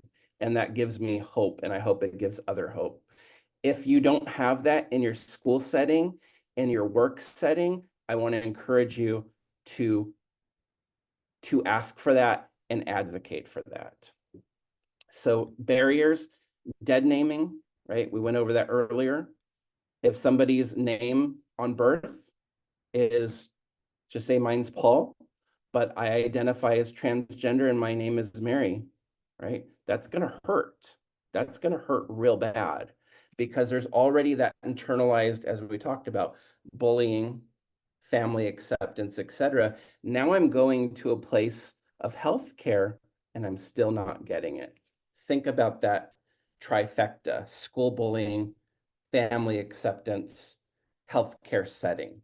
We are the opportunity at schools and healthcare to give these folks an opportunity. Protective factors for LGBTQ plus youth. Family acceptance. And with that, I have cited a little bit with the Family Acceptance Project out of San Francisco State University. Highly recommended. Highly recommended. They have a lot of research going back over 20 years. Supportive school environments, peer support, and LGBTQ plus youth, LGBTQ plus communities, access to affirming mental health services, inclusive policies and legislation. Okay. So family acceptance. Family acceptance of LGBTQ youth protects against suicide, depression, and substance abuse, and predicts better health and self-esteem. This is research by the Family Acceptance Project out of San Francisco State University. I have that as cited at the very end. Please check it out when you have time. I cannot go over that in an hour presentation. It would take weeks. LGBTQ youth who felt high social support from their family reported attempting suicide at less than half the rate of those who felt low or moderate social support. Think about that, okay? 45% was the number in 2022, according to the Trevor Project, bringing that down to 22, okay? Which probably is going to cut the mortality rate in half. Is that enough? No, it's not, but it is a start. And this is one protective factor. Approximately 1/5 of participants with moderate levels of familial rejection had thought about suicide in the 6 months before the survey, and over 1/3 of the same participants had attempted suicide at least once before. When parents demonstrate support for their LGBTQ plus children, they can influence the youth's well-being outcomes, including decreasing rates of suicide and mitigating effects of bullying. But additional factors beyond familial support are still needed to ensure LGBTQ plus well-being. And that was a research study, a little bit older, but also very relevant as well. Parents can also contribute to their LGBTQ plus children's well-being by advocating for them at school, advocating for use of bathrooms that align with their children's gender identity, demanding more LGBTQ plus inclusive school policies, which we'll talk about a little bit about that at the end, and one that gives me hope that was just voted on last month, or just presented last month. I'll talk about at the end of the presentation, which has specifically been related with lower levels of depression and increased levels of self-esteem for LGBTQ plus youth. Supportive school environments. I saw in the survey that, and I'm so glad they did the survey and shared the results too, because it does seem like there's a lot of people from schools, parents, school people. This is a big thing, especially right now. They spend most of their time there. And if they don't have supportive environments at home, where is their supportive environment? Likely at school. LGBTQ youth who found their school to be LGBTQ affirming reported lower rates of attempting suicide from the Trevor Project. Having a GSA, or Gender and Sexuality Alliance on campus encourages learning about LGBTQ plus topics, the history and practice protective school policies. GSA, or maybe referred to Gay Straight Alliances, in middle school aim to improve the lives of LGBTQ plus students. GSAs address campus climate issues, advocate for campus change. If all students had more protective school climates, such as GSAs, LGBTQ plus curriculum, LGBTQ plus supportive services, and protective school policies, it would reduce suicidal ideation of LGBTQ plus youth. I shared with you at the very beginning, and there's a reason why, that I was one of the therapists and the lead therapist for Mid-County mobile crisis management team for youth. Okay, I did see there a lot of schools that were great when it came to supporting LGBTQ plus youth. There was probably, I would say, close to half of the people that I served identified as LGBTQ plus. Now, when they had supportive counselors, I noticed a big shift. The counselors would call the crisis teams right away and say, hey, support our youth. Okay. Other ones, I don't know. I probably didn't hear from. And they may have been overlooked. And think about the other thing too. Are they going to feel safe enough to open up about these things if they're not heard, if they're not affirmed, if they're not validated? LGBTQ plus youth experience greater school connectedness, greater appreciation for diversity, feel supported in coming out as LGBTQ plus, have higher academic achievements, lower rates of truancy, lower rates of substance use. So those who have greater school connectedness, right? The reason for a GSA, the reason for, and I'll plug this because I've participated some with them, Kiwanis LGBT, doing service projects in the community, specifically for LGBTQ on campuses. That Gay Straight Alliances, other community providers coming in to help, but also the school themselves really helping and helping them feel connected and supported. Protective factor 3, peer support in LGBTQ plus communities. LGBTQ youth who live in community that is accepting of LGBTQ people reported significantly lower rates of attempting suicide than those who do not, according to the Trevor Project Study 2022. I will say, and I will uplift Riverside County, RUHS in particular, for being a leader in hiring peer supports, hiring not only affirming peer supports, but people with lived experience, multicultural, that are part of the LGBT community, that are transgender. I had an opportunity to work with many, interview many, was one myself there.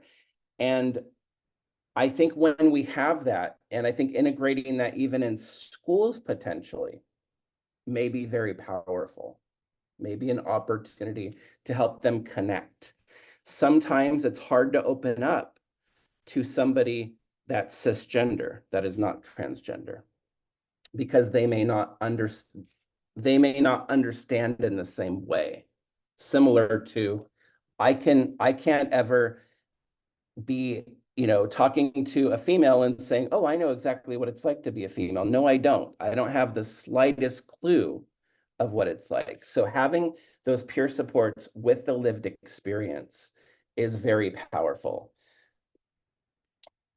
I had an opportunity when I was with the county and the Family Advocate Program to do an LGBTQ family group.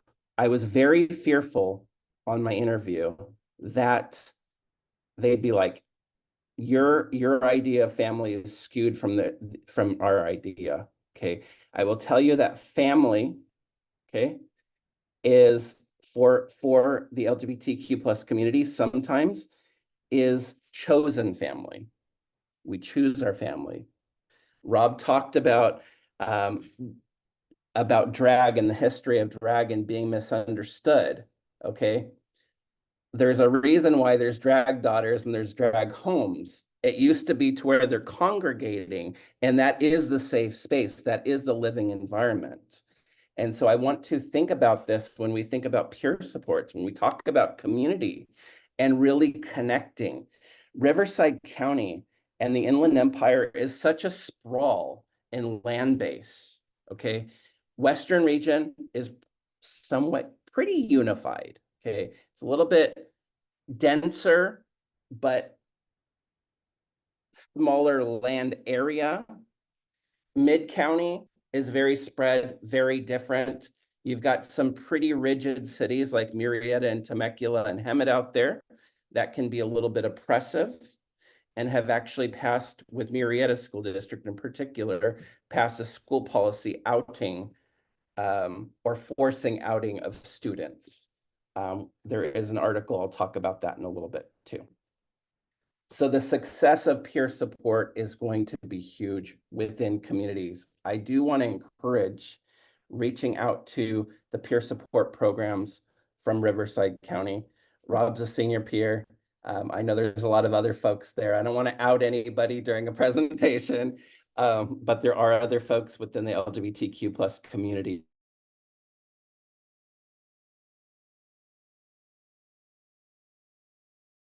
So protective factor 4, access to affirming mental health services.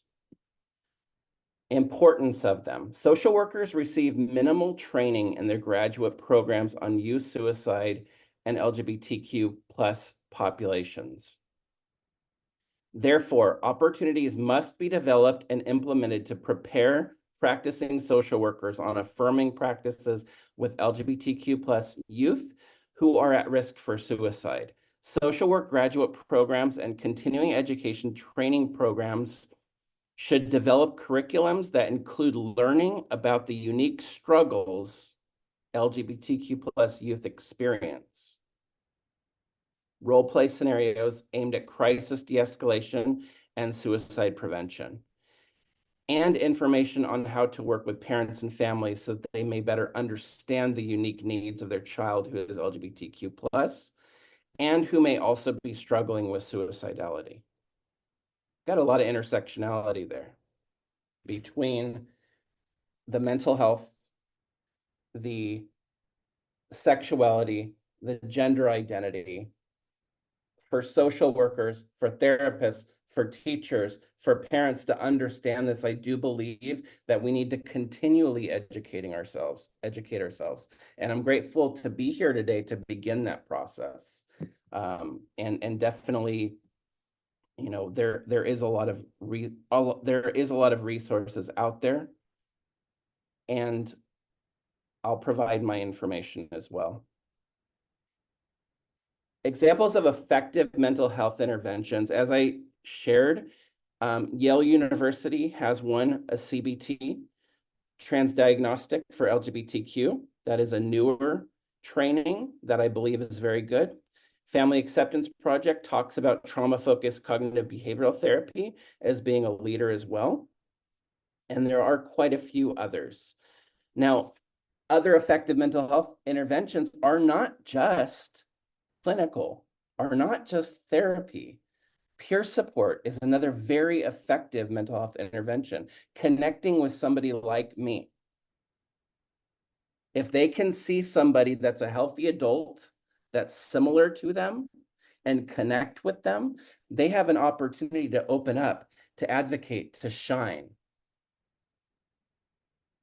As a peer support, I recall working in clinics, helping the people feel comfortable enough to actually begin to talk to a therapist, to actually begin to talk to parents and families, because sometimes they need that one supporter.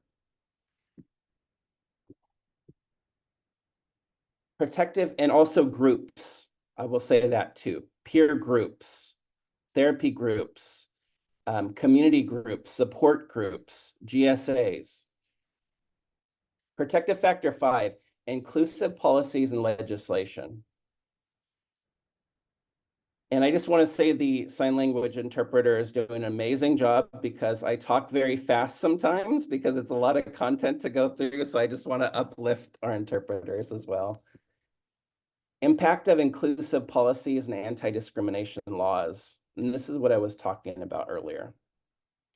Forced outing policies remove opportunities for LGBTQ plus students to build trust and seek out resources that best fit their coming out experience. From Tony Huang, Executive Director of Equality California. Huang called the bill timely and necessary in the fight against extremist politicians and school boards imposing local policy contravening state and federal law designed to protect student privacy. He urged Governor Newsom to sign the bill quickly. During debate on the assembly floor, critics of the bill called it a blanket ban that infringes on parental rights. And we're talking about outing students, okay? Which if they do not have an accepting home, we talked about the suicide rates already. What's gonna happen? And I know we have an election coming up. I'm not gonna tell y'all how to vote. I'm gonna say, think about the lives, think about the safety, think about the safety of the LGBTQ folks and suicide as a whole, and how laws and how legislation may impact their lives.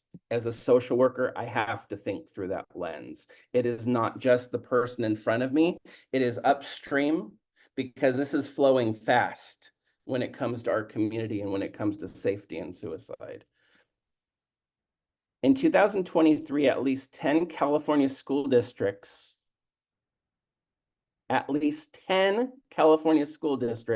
adopted policies requiring school staff to out students to their potentially unsupportive parents without the student's permission. Again, think about the impacts when it comes to safety and suicide. According to the ACLU, American Civil Liberties Union, Northern California, all of these policies seemingly violate long-standing California law and Department of Education guidances, but yet still passed.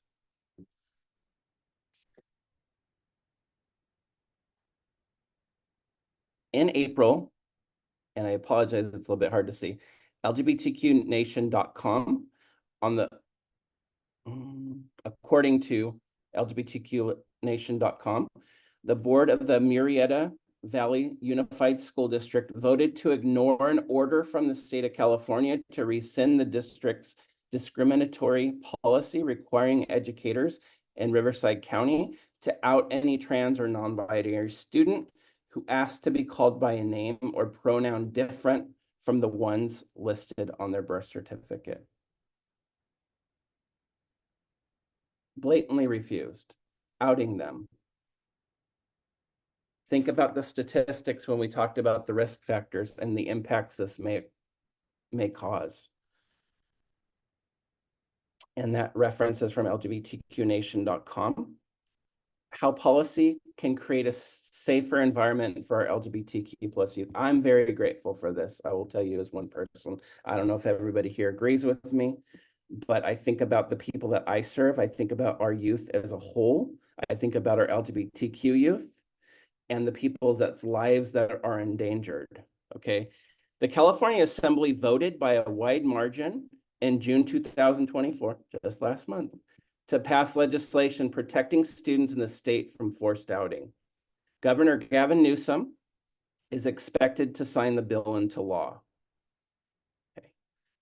AB 1955, known as the Safety Act, strengthens existing California law prohibiting school districts from enacting any policy requiring staff to disclose information about a student's sexual orientation, gender identity, or gender expression to anyone without the student's consent. And I know some parents may disagree with this. I realize that. They may want to know if they are supportive parents. I'm hoping that with GSAs, the students feel comfortable enough to share with parents if they're supportive parents. It's going to be a hard conversation though, okay? We balance that between parents' rights and the lives of our youth. They're not always in sync. And this is what we need to think about when it comes to this, when it comes to legislation. If you're that parent that wants to know, you're likely asking that question and providing that safe environment, okay? And that's what I would urge is to ask. If there's questions, ask.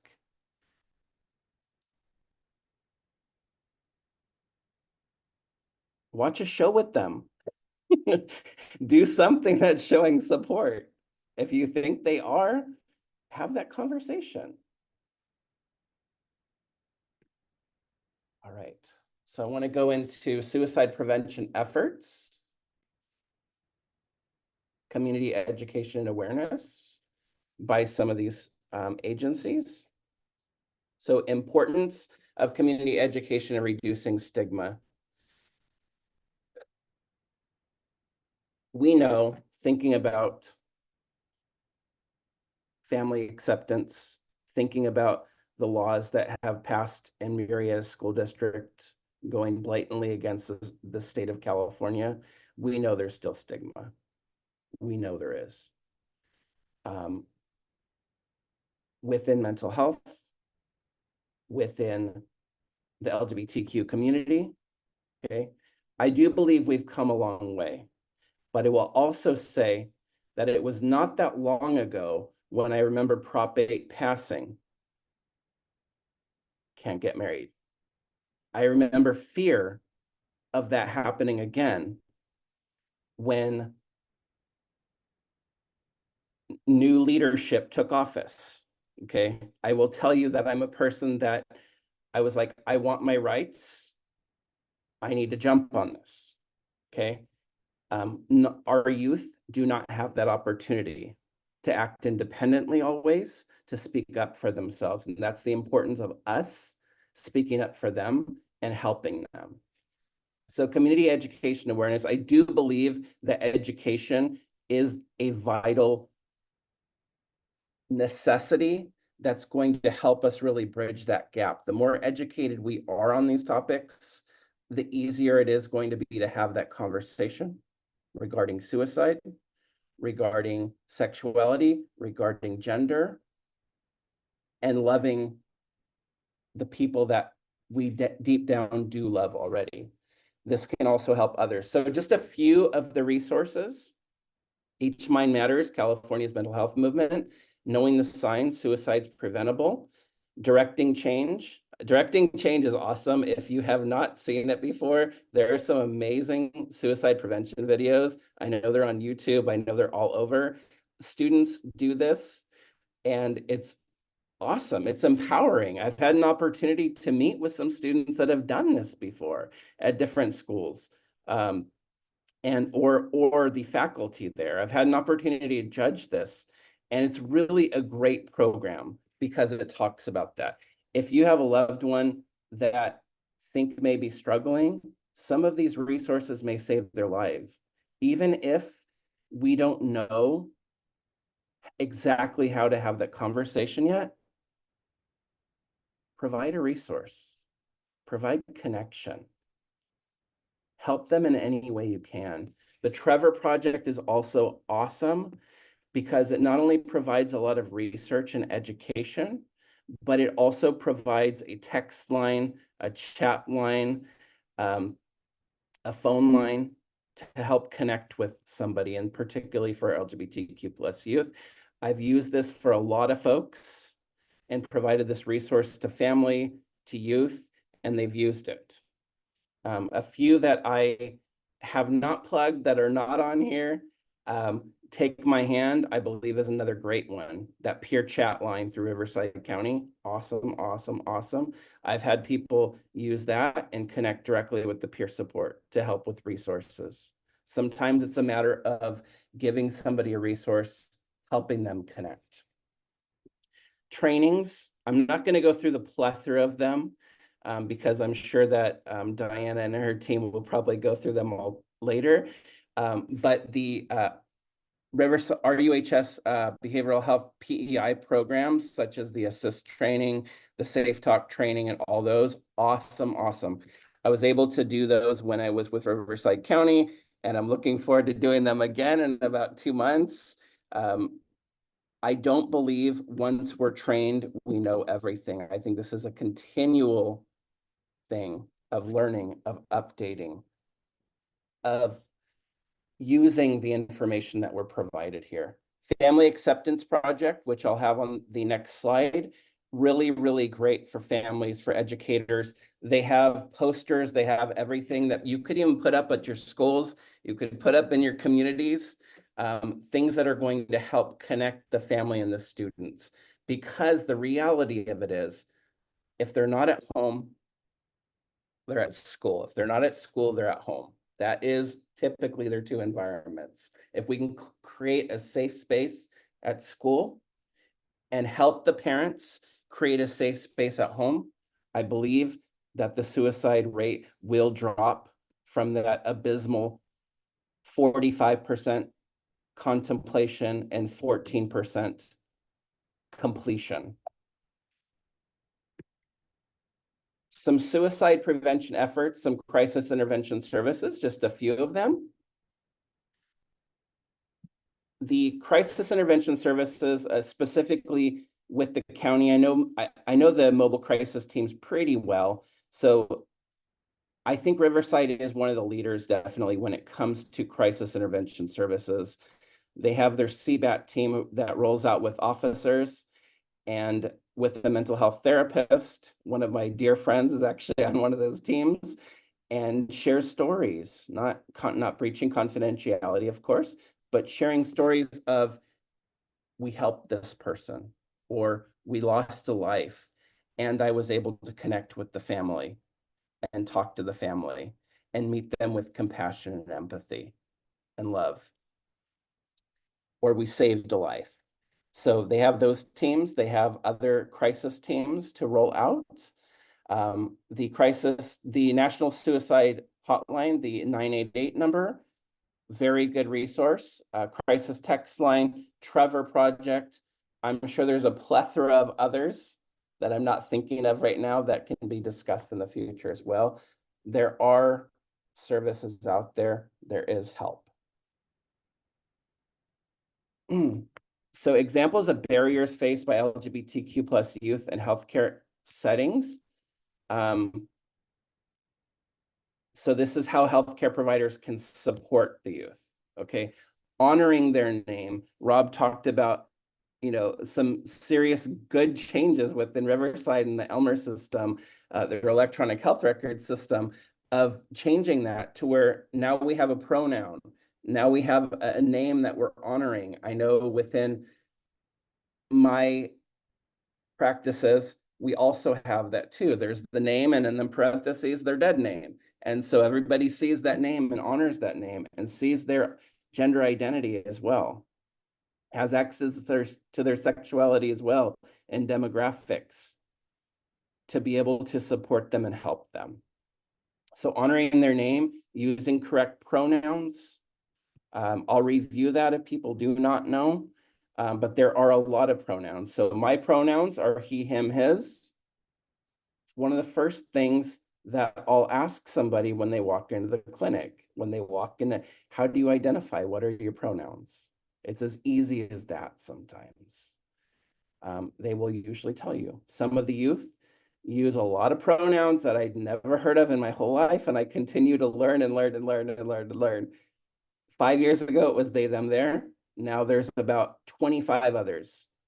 And so for me, it's meeting them where they're at. It's going, you are the expert of your life. I'm here to be a caveat and help you through this process and support you and affirm you and validate you so that you can be an amazing person for the rest of your life and not a short amount of time. So that you can be that person that's inspired to move forward and help others. Because I believe that is our future. It's going to be people surviving and helping others. Providing affirming care.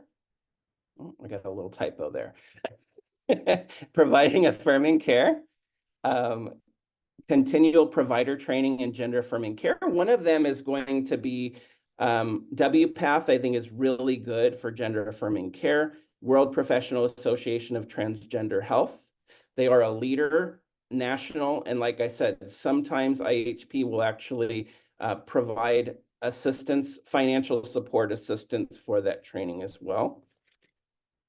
and also connecting to a peer support that aligns with the client's gender identity, sexuality, and or culture. And so sometimes, and the reason I bring that up is this, okay?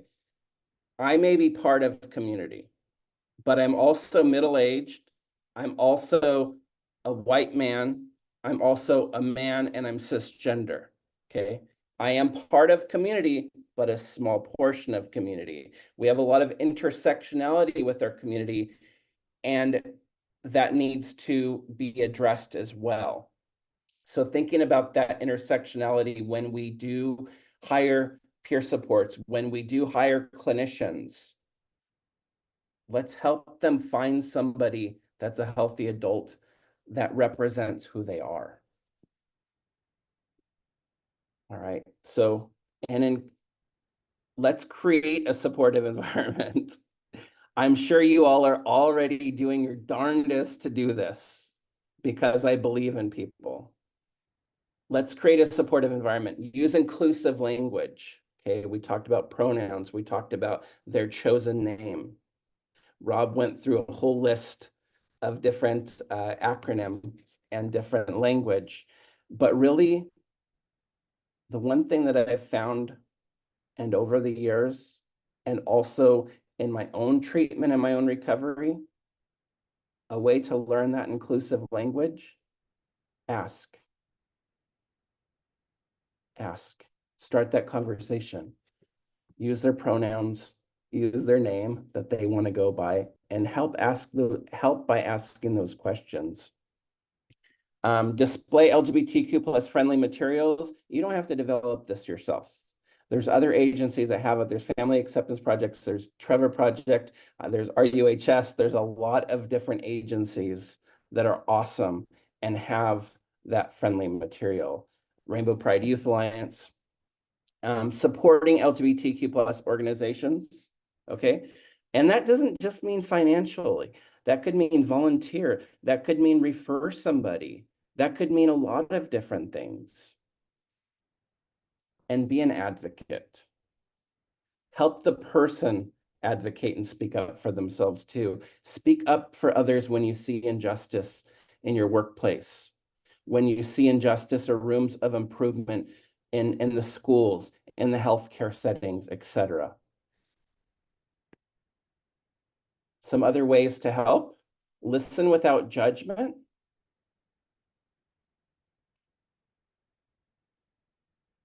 Validate their feelings. Okay. We don't have to agree with every single thing, but let them know that they're heard. Let them know that what they're saying matters. If they are speaking up and saying, hey, I had the thought of suicide, a reaction could be, I really appreciate you sharing that with me. Can I offer you some resources? Can I sit with you for a while? Can I help get you help? Okay. So sometimes it's going to be as simple as that. Or is there another supporter you need me to call? Offer support and resources. Be an ally. Together, we can create a supportive community. Let's work towards a future where all youth can thrive. Just some resources here, and this will be available in the presentation, the Trevor Project, Crisis Text Line, GLAD, PFLAG, Parents and Friends of Lesbians and Gays, NAMI, Trans Lifeline, Rainbow Pride Youth Alliance, Riverside County Suicide Prevention Coalition, National Suicide Hotline, RUHS PEI. Those are just a few of them. I could probably go on forever. Some references used in my presentation: the Trevor Project, Family Acceptance Project, Centers for Disease Control and Prevention. And next part's question. And then also I have my contact information on here where you can find me. Our slogan is we create an affirming environment that embraces the authenticity of all people. And I stand by that. And I thank you so much for your time today. I'm truly, truly honored to be asked to be a speaker. I'm humbled and I'm honored, and I thank you all so much for listening attentively today as well. Thank you, Paul, for that fabulous presentation. Much, much appreciated. We had some chatter in the chat throughout your presentation, so folks have been adding in some great resources and the links to some of the things that you mentioned. There are a few questions, so we do have time now for questions for both Paul and Rob.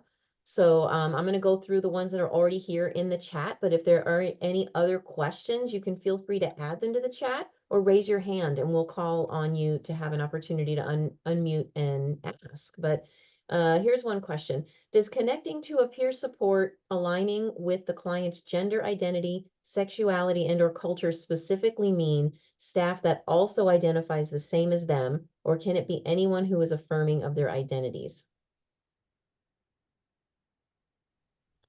I would say I mean, it can be anyone, you know, as long as they are an ally.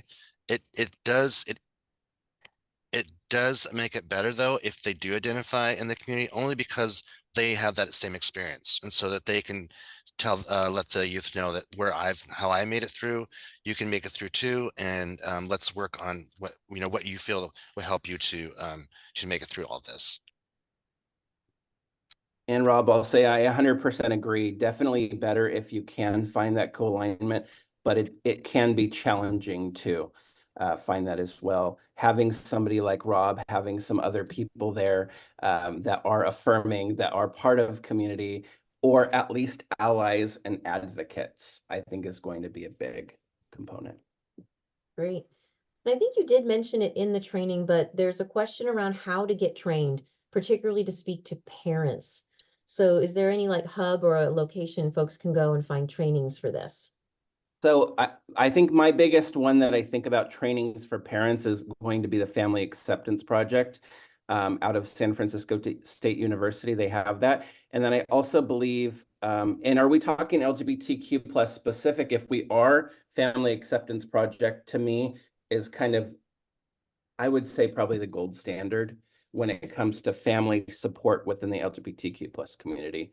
Rob, do you have other resources that you would recommend? Locally, the Desert AIDS Project, and also the LGBTQ Center here in Palm Springs and at Coachella. I know they have a lot of resources, and they support the youth there. Okay. Oh, and those out of San Francisco State University, that's all available online as well. So you don't have to travel to San Francisco to get that. That's good. Do you have a list of therapists and social workers in Riverside County who are both gender affirming and trauma informed or certified? I do not. I don't know about Paul. Off the top of my head, I do not. However, I usually will recommend to families, to other folks, to use psychologytoday.com, and they can actually filter that by the person's gender, by what they need, by their sexuality and other things of that nature, and also their insurance too, because it can be complex when it comes to finding gender affirming therapists.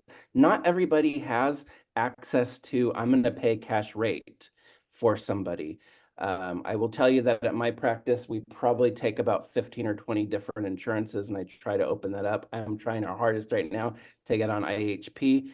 I know that Renewing Hope is a very big provider, and they have they take IHP as well. We got to think about that too when we think about a list of stuff about the socioeconomic impacts. Does the person have access to financial resources to be able to pay, and what is their insurance? If you need specific help on that though, feel free to reach out. But if you go to psychologytoday.com and use the filter through there, we can actually filter by zip code, by city, and a bunch of other parameters that can help that definitely. Great. I don't see anything else in the chat. Are there any other questions for Paul or Rob? You can feel free to unmute or drop it in the chat.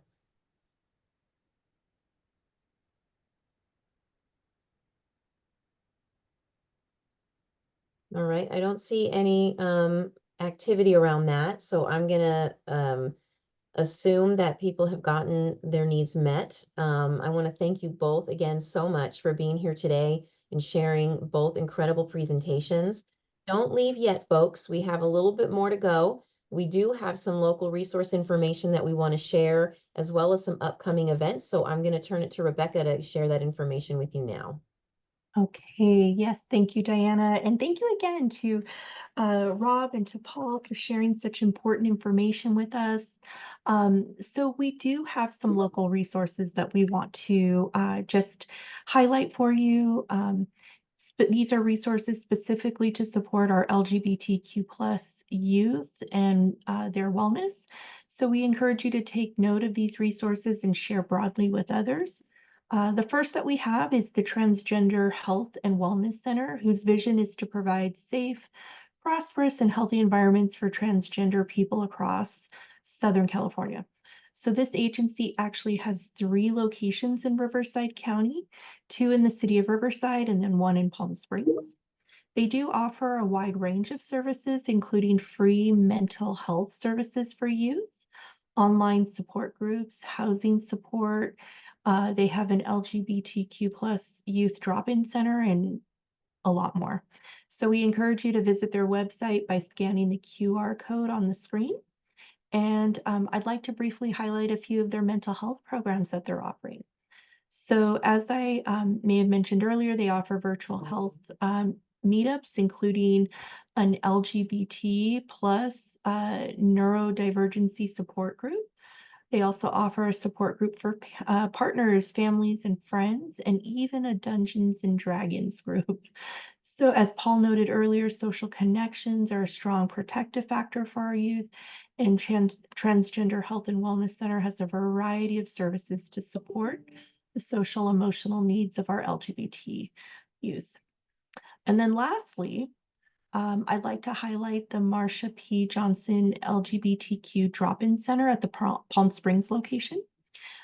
Here, youth have access to a safe space, support groups, a food pantry.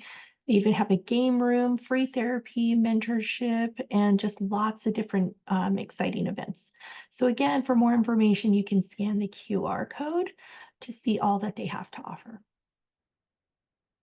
And then we have the next is our local resource is True Evolution, whose mission is to fight for health equity and racial justice, to advance the quality of life and human dignity of our LGBTQ plus people. This agency serves both Riverside and San Bernardino counties, and their services include therapy, support groups, emergency housing, and HIV health services, and that's just to name a few. Tender Gardens, which we've highlighted here, is one of the support groups offered by True Evolution. It is provided in a hybrid format, so you can join online or in person at their Riverside office. Again, we just invite you to scan their QR code on screen to learn more. And just as a reminder, this is all information that we will be sending out to you later after today's meeting. Next, I'd like to share about the Rainbow Pride Youth Alliance, which is a nonprofit service organization for LGBT plus youth and allies in the Inland Empire. So they provide a safe space for young people to meet, to make friends, and participate in just various weekly events and activities. RPYA is also known to offer support and resources for gender affirmation and for community building. So they do offer advocacy. RPYA is committed to organizing, lobbying, and supporting political and community efforts to make the Inland Empire LGBTQ plus affirming. They provide education. They aim to provide youth and guardians and parents with social emotional support and LGBTQ plus education for our community partners.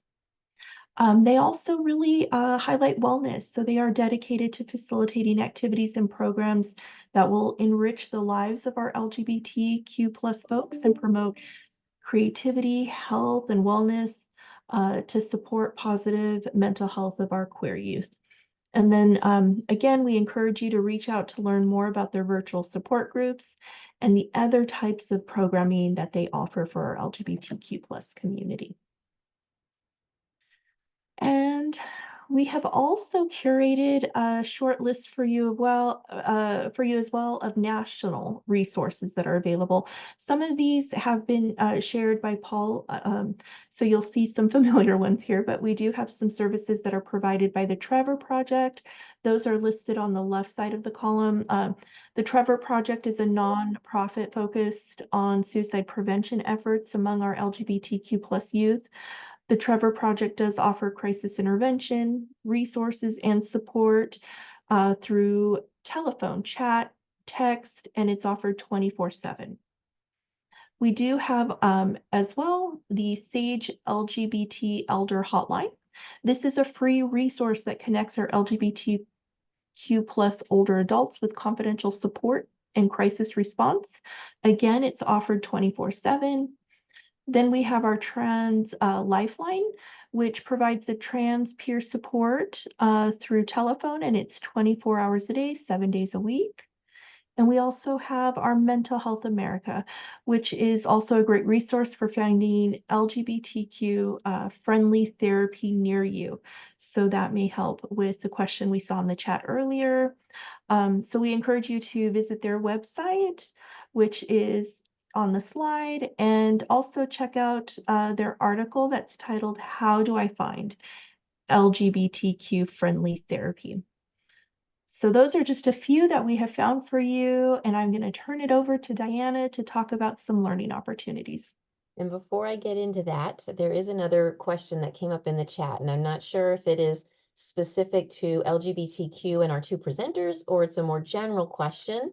But the question is, could you expand on contagion behavior during postvention? So I don't know, Nancy, if you can clarify if that's specific to our LGBTQ population or more general.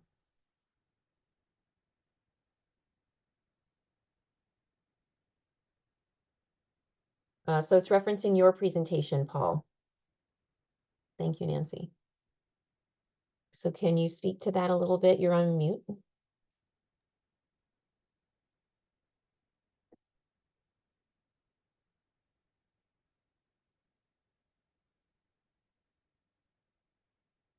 Can you expand a little bit on what you mean when it comes to contagion behavior? It may be helpful for me a little bit.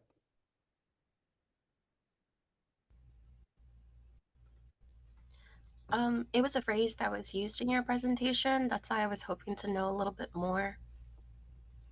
Gotcha. Okay. For some reason, I don't recall that specific specific term, but definitely.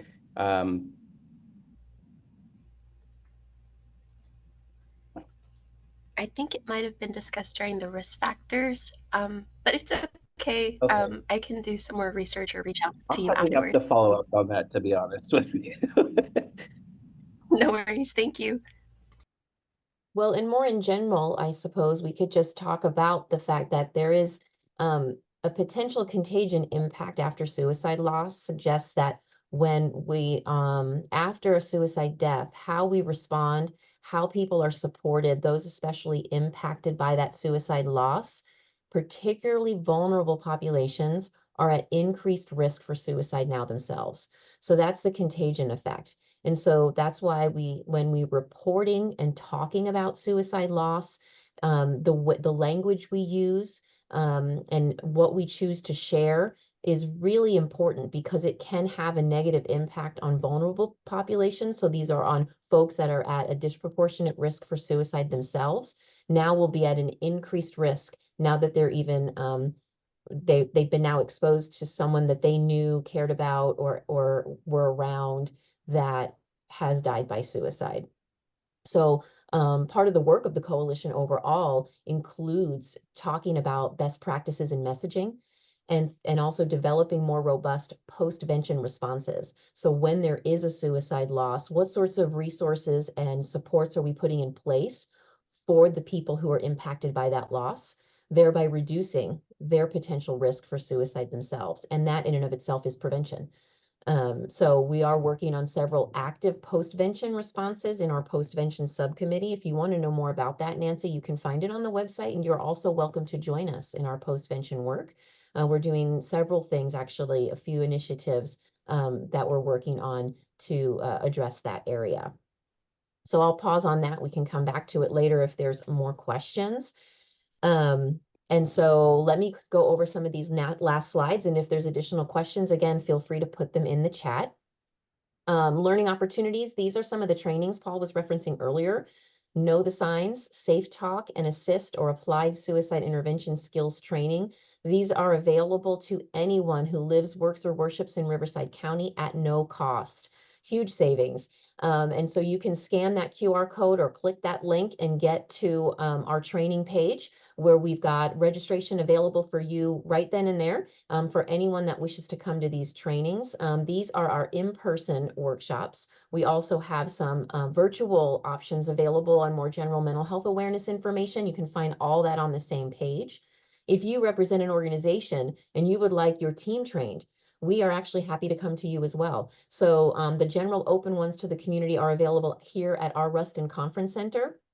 But if you have an organization and you've got at least 15 people, we can make arrangements to come to your site and offer any of these trainings as well. So if that's something you're interested in, let us know. Some other upcoming activities and events we want you to be aware of. Save the date. We are so excited to announce our 3rd annual Suicide Prevention Conference. This is the one time of the year that our coalition comes together in person, because most of our work is done virtually. So this is an all-day conference. We're October 3rd at the Riverside Convention Center this year, and our focus is on collaboration for suicide prevention, best practices in youth suicide crisis response. So that registration information will be coming out very soon. If you are in this meeting, we now have your information and you will be added to our email list. So you will get this invitation and registration when it comes out. And you will also get invitations for all of our future meetings as well. Next, we are also excited to announce continued partnership with the American Foundation for Suicide Prevention's Coachella Valley or Inland Empire Cities chapter to co-sponsor the Out of Darkness walks. So these are walks for individuals who have been impacted by suicide loss. It's a day of coming together and honoring those we've lost and bringing awareness to the community and preventing future suicides. So the coalition is a regional lifesaver sponsor, and we will have, we're sponsoring all 3 of their walks, but we're highlighting the 2 that are here in Riverside County, which is the first one on September 28th will be our Riverside County walk at the Fairmount Park. And so we are hopeful that some of you will be able to join us there. And then there will be another walk on October 19th in Coachella Valley at the Palm Desert Civic Center. So there are the QR codes. You can sign up. The Riverside County Suicide Prevention Coalition will have a team of its own, and you are welcome to join our team. If you wish to, when you register, you just need to add that team name, and you can be a part of this work with us. However, maybe your organization wants to do its own representation. We still want you there. Make your own team. Let's have some really happy competition that gives us opportunity to fundraise for this really important work. AFSP does a majority of their work is about research related to suicide prevention. And we need more work in that area. So please join us at these events. And though all that registration is currently open and ready to go. And then next slide, I just want again to remind you all about where you can find more information about the work of the coalition. You can go to rivcospc.org and find all of our historical information if you haven't been a part of the work so far. You can also join a subcommittee on that website or just scan that QR code and it'll take you right there. So you can be a part of that work as we move along. The next time we come together is going to be that in-person conference on October 3rd. So we hope you'll be able to join us. And then our next virtual webinar similar to this one will be in the start of 2025. And we'll make sure that you get that information via email. And we do take feedback seriously. We want these meetings to be helpful, useful, to really build skills and expertise in Riverside County on how to address suicide. Our goal is to eliminate suicide in our county. So we're taking feedback from you. Please scan this QR code and take just a few moments to give us some feedback. How did this work for you? Was this helpful? What do you want to know more about? What are the areas that we want to grow our own skill set in? And that's really how we want to shape webinars that we offer each quarter, as well as our full day conference. So we want to hear from you. What is it that you want to know? What would help you grow in your skills related to suicide prevention? And we'll take that information and not only be considering them for these quarterly meetings and the conference, but also for other larger training opportunities that the coalition may be able to sponsor.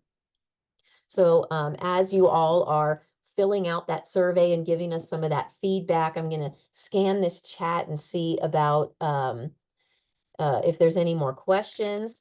And then if anyone has any additional information or any more questions, you can feel free to put it in the chat. You can also unmute and ask your question directly. So let's see. Is there a fee associated with the in-person conference? Audrey, no. Yeah, Maisha got to it first. The conference is completely free as well. There is limited seating. So when the registration comes out, act fast so that you will get a spot on the registration. Any questions? Final comments?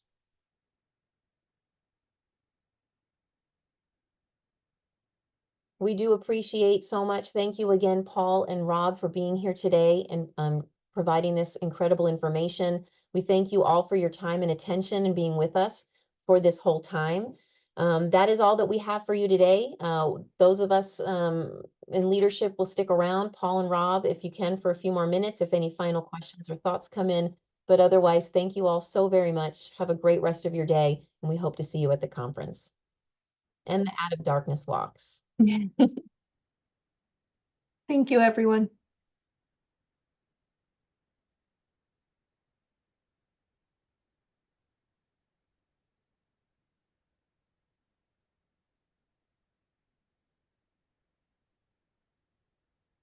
All right, lots of thank yous. I don't see any more questions, so. Thank you to Rob. Thank you, Paul. That was some really wonderful information that you shared with everyone today. So appreciative of your time. Thank you. Thank you for the Thank you. opportunity. Truly, thank you for the opportunity. If anything ever comes up in the future, feel free to ask. Truly honored.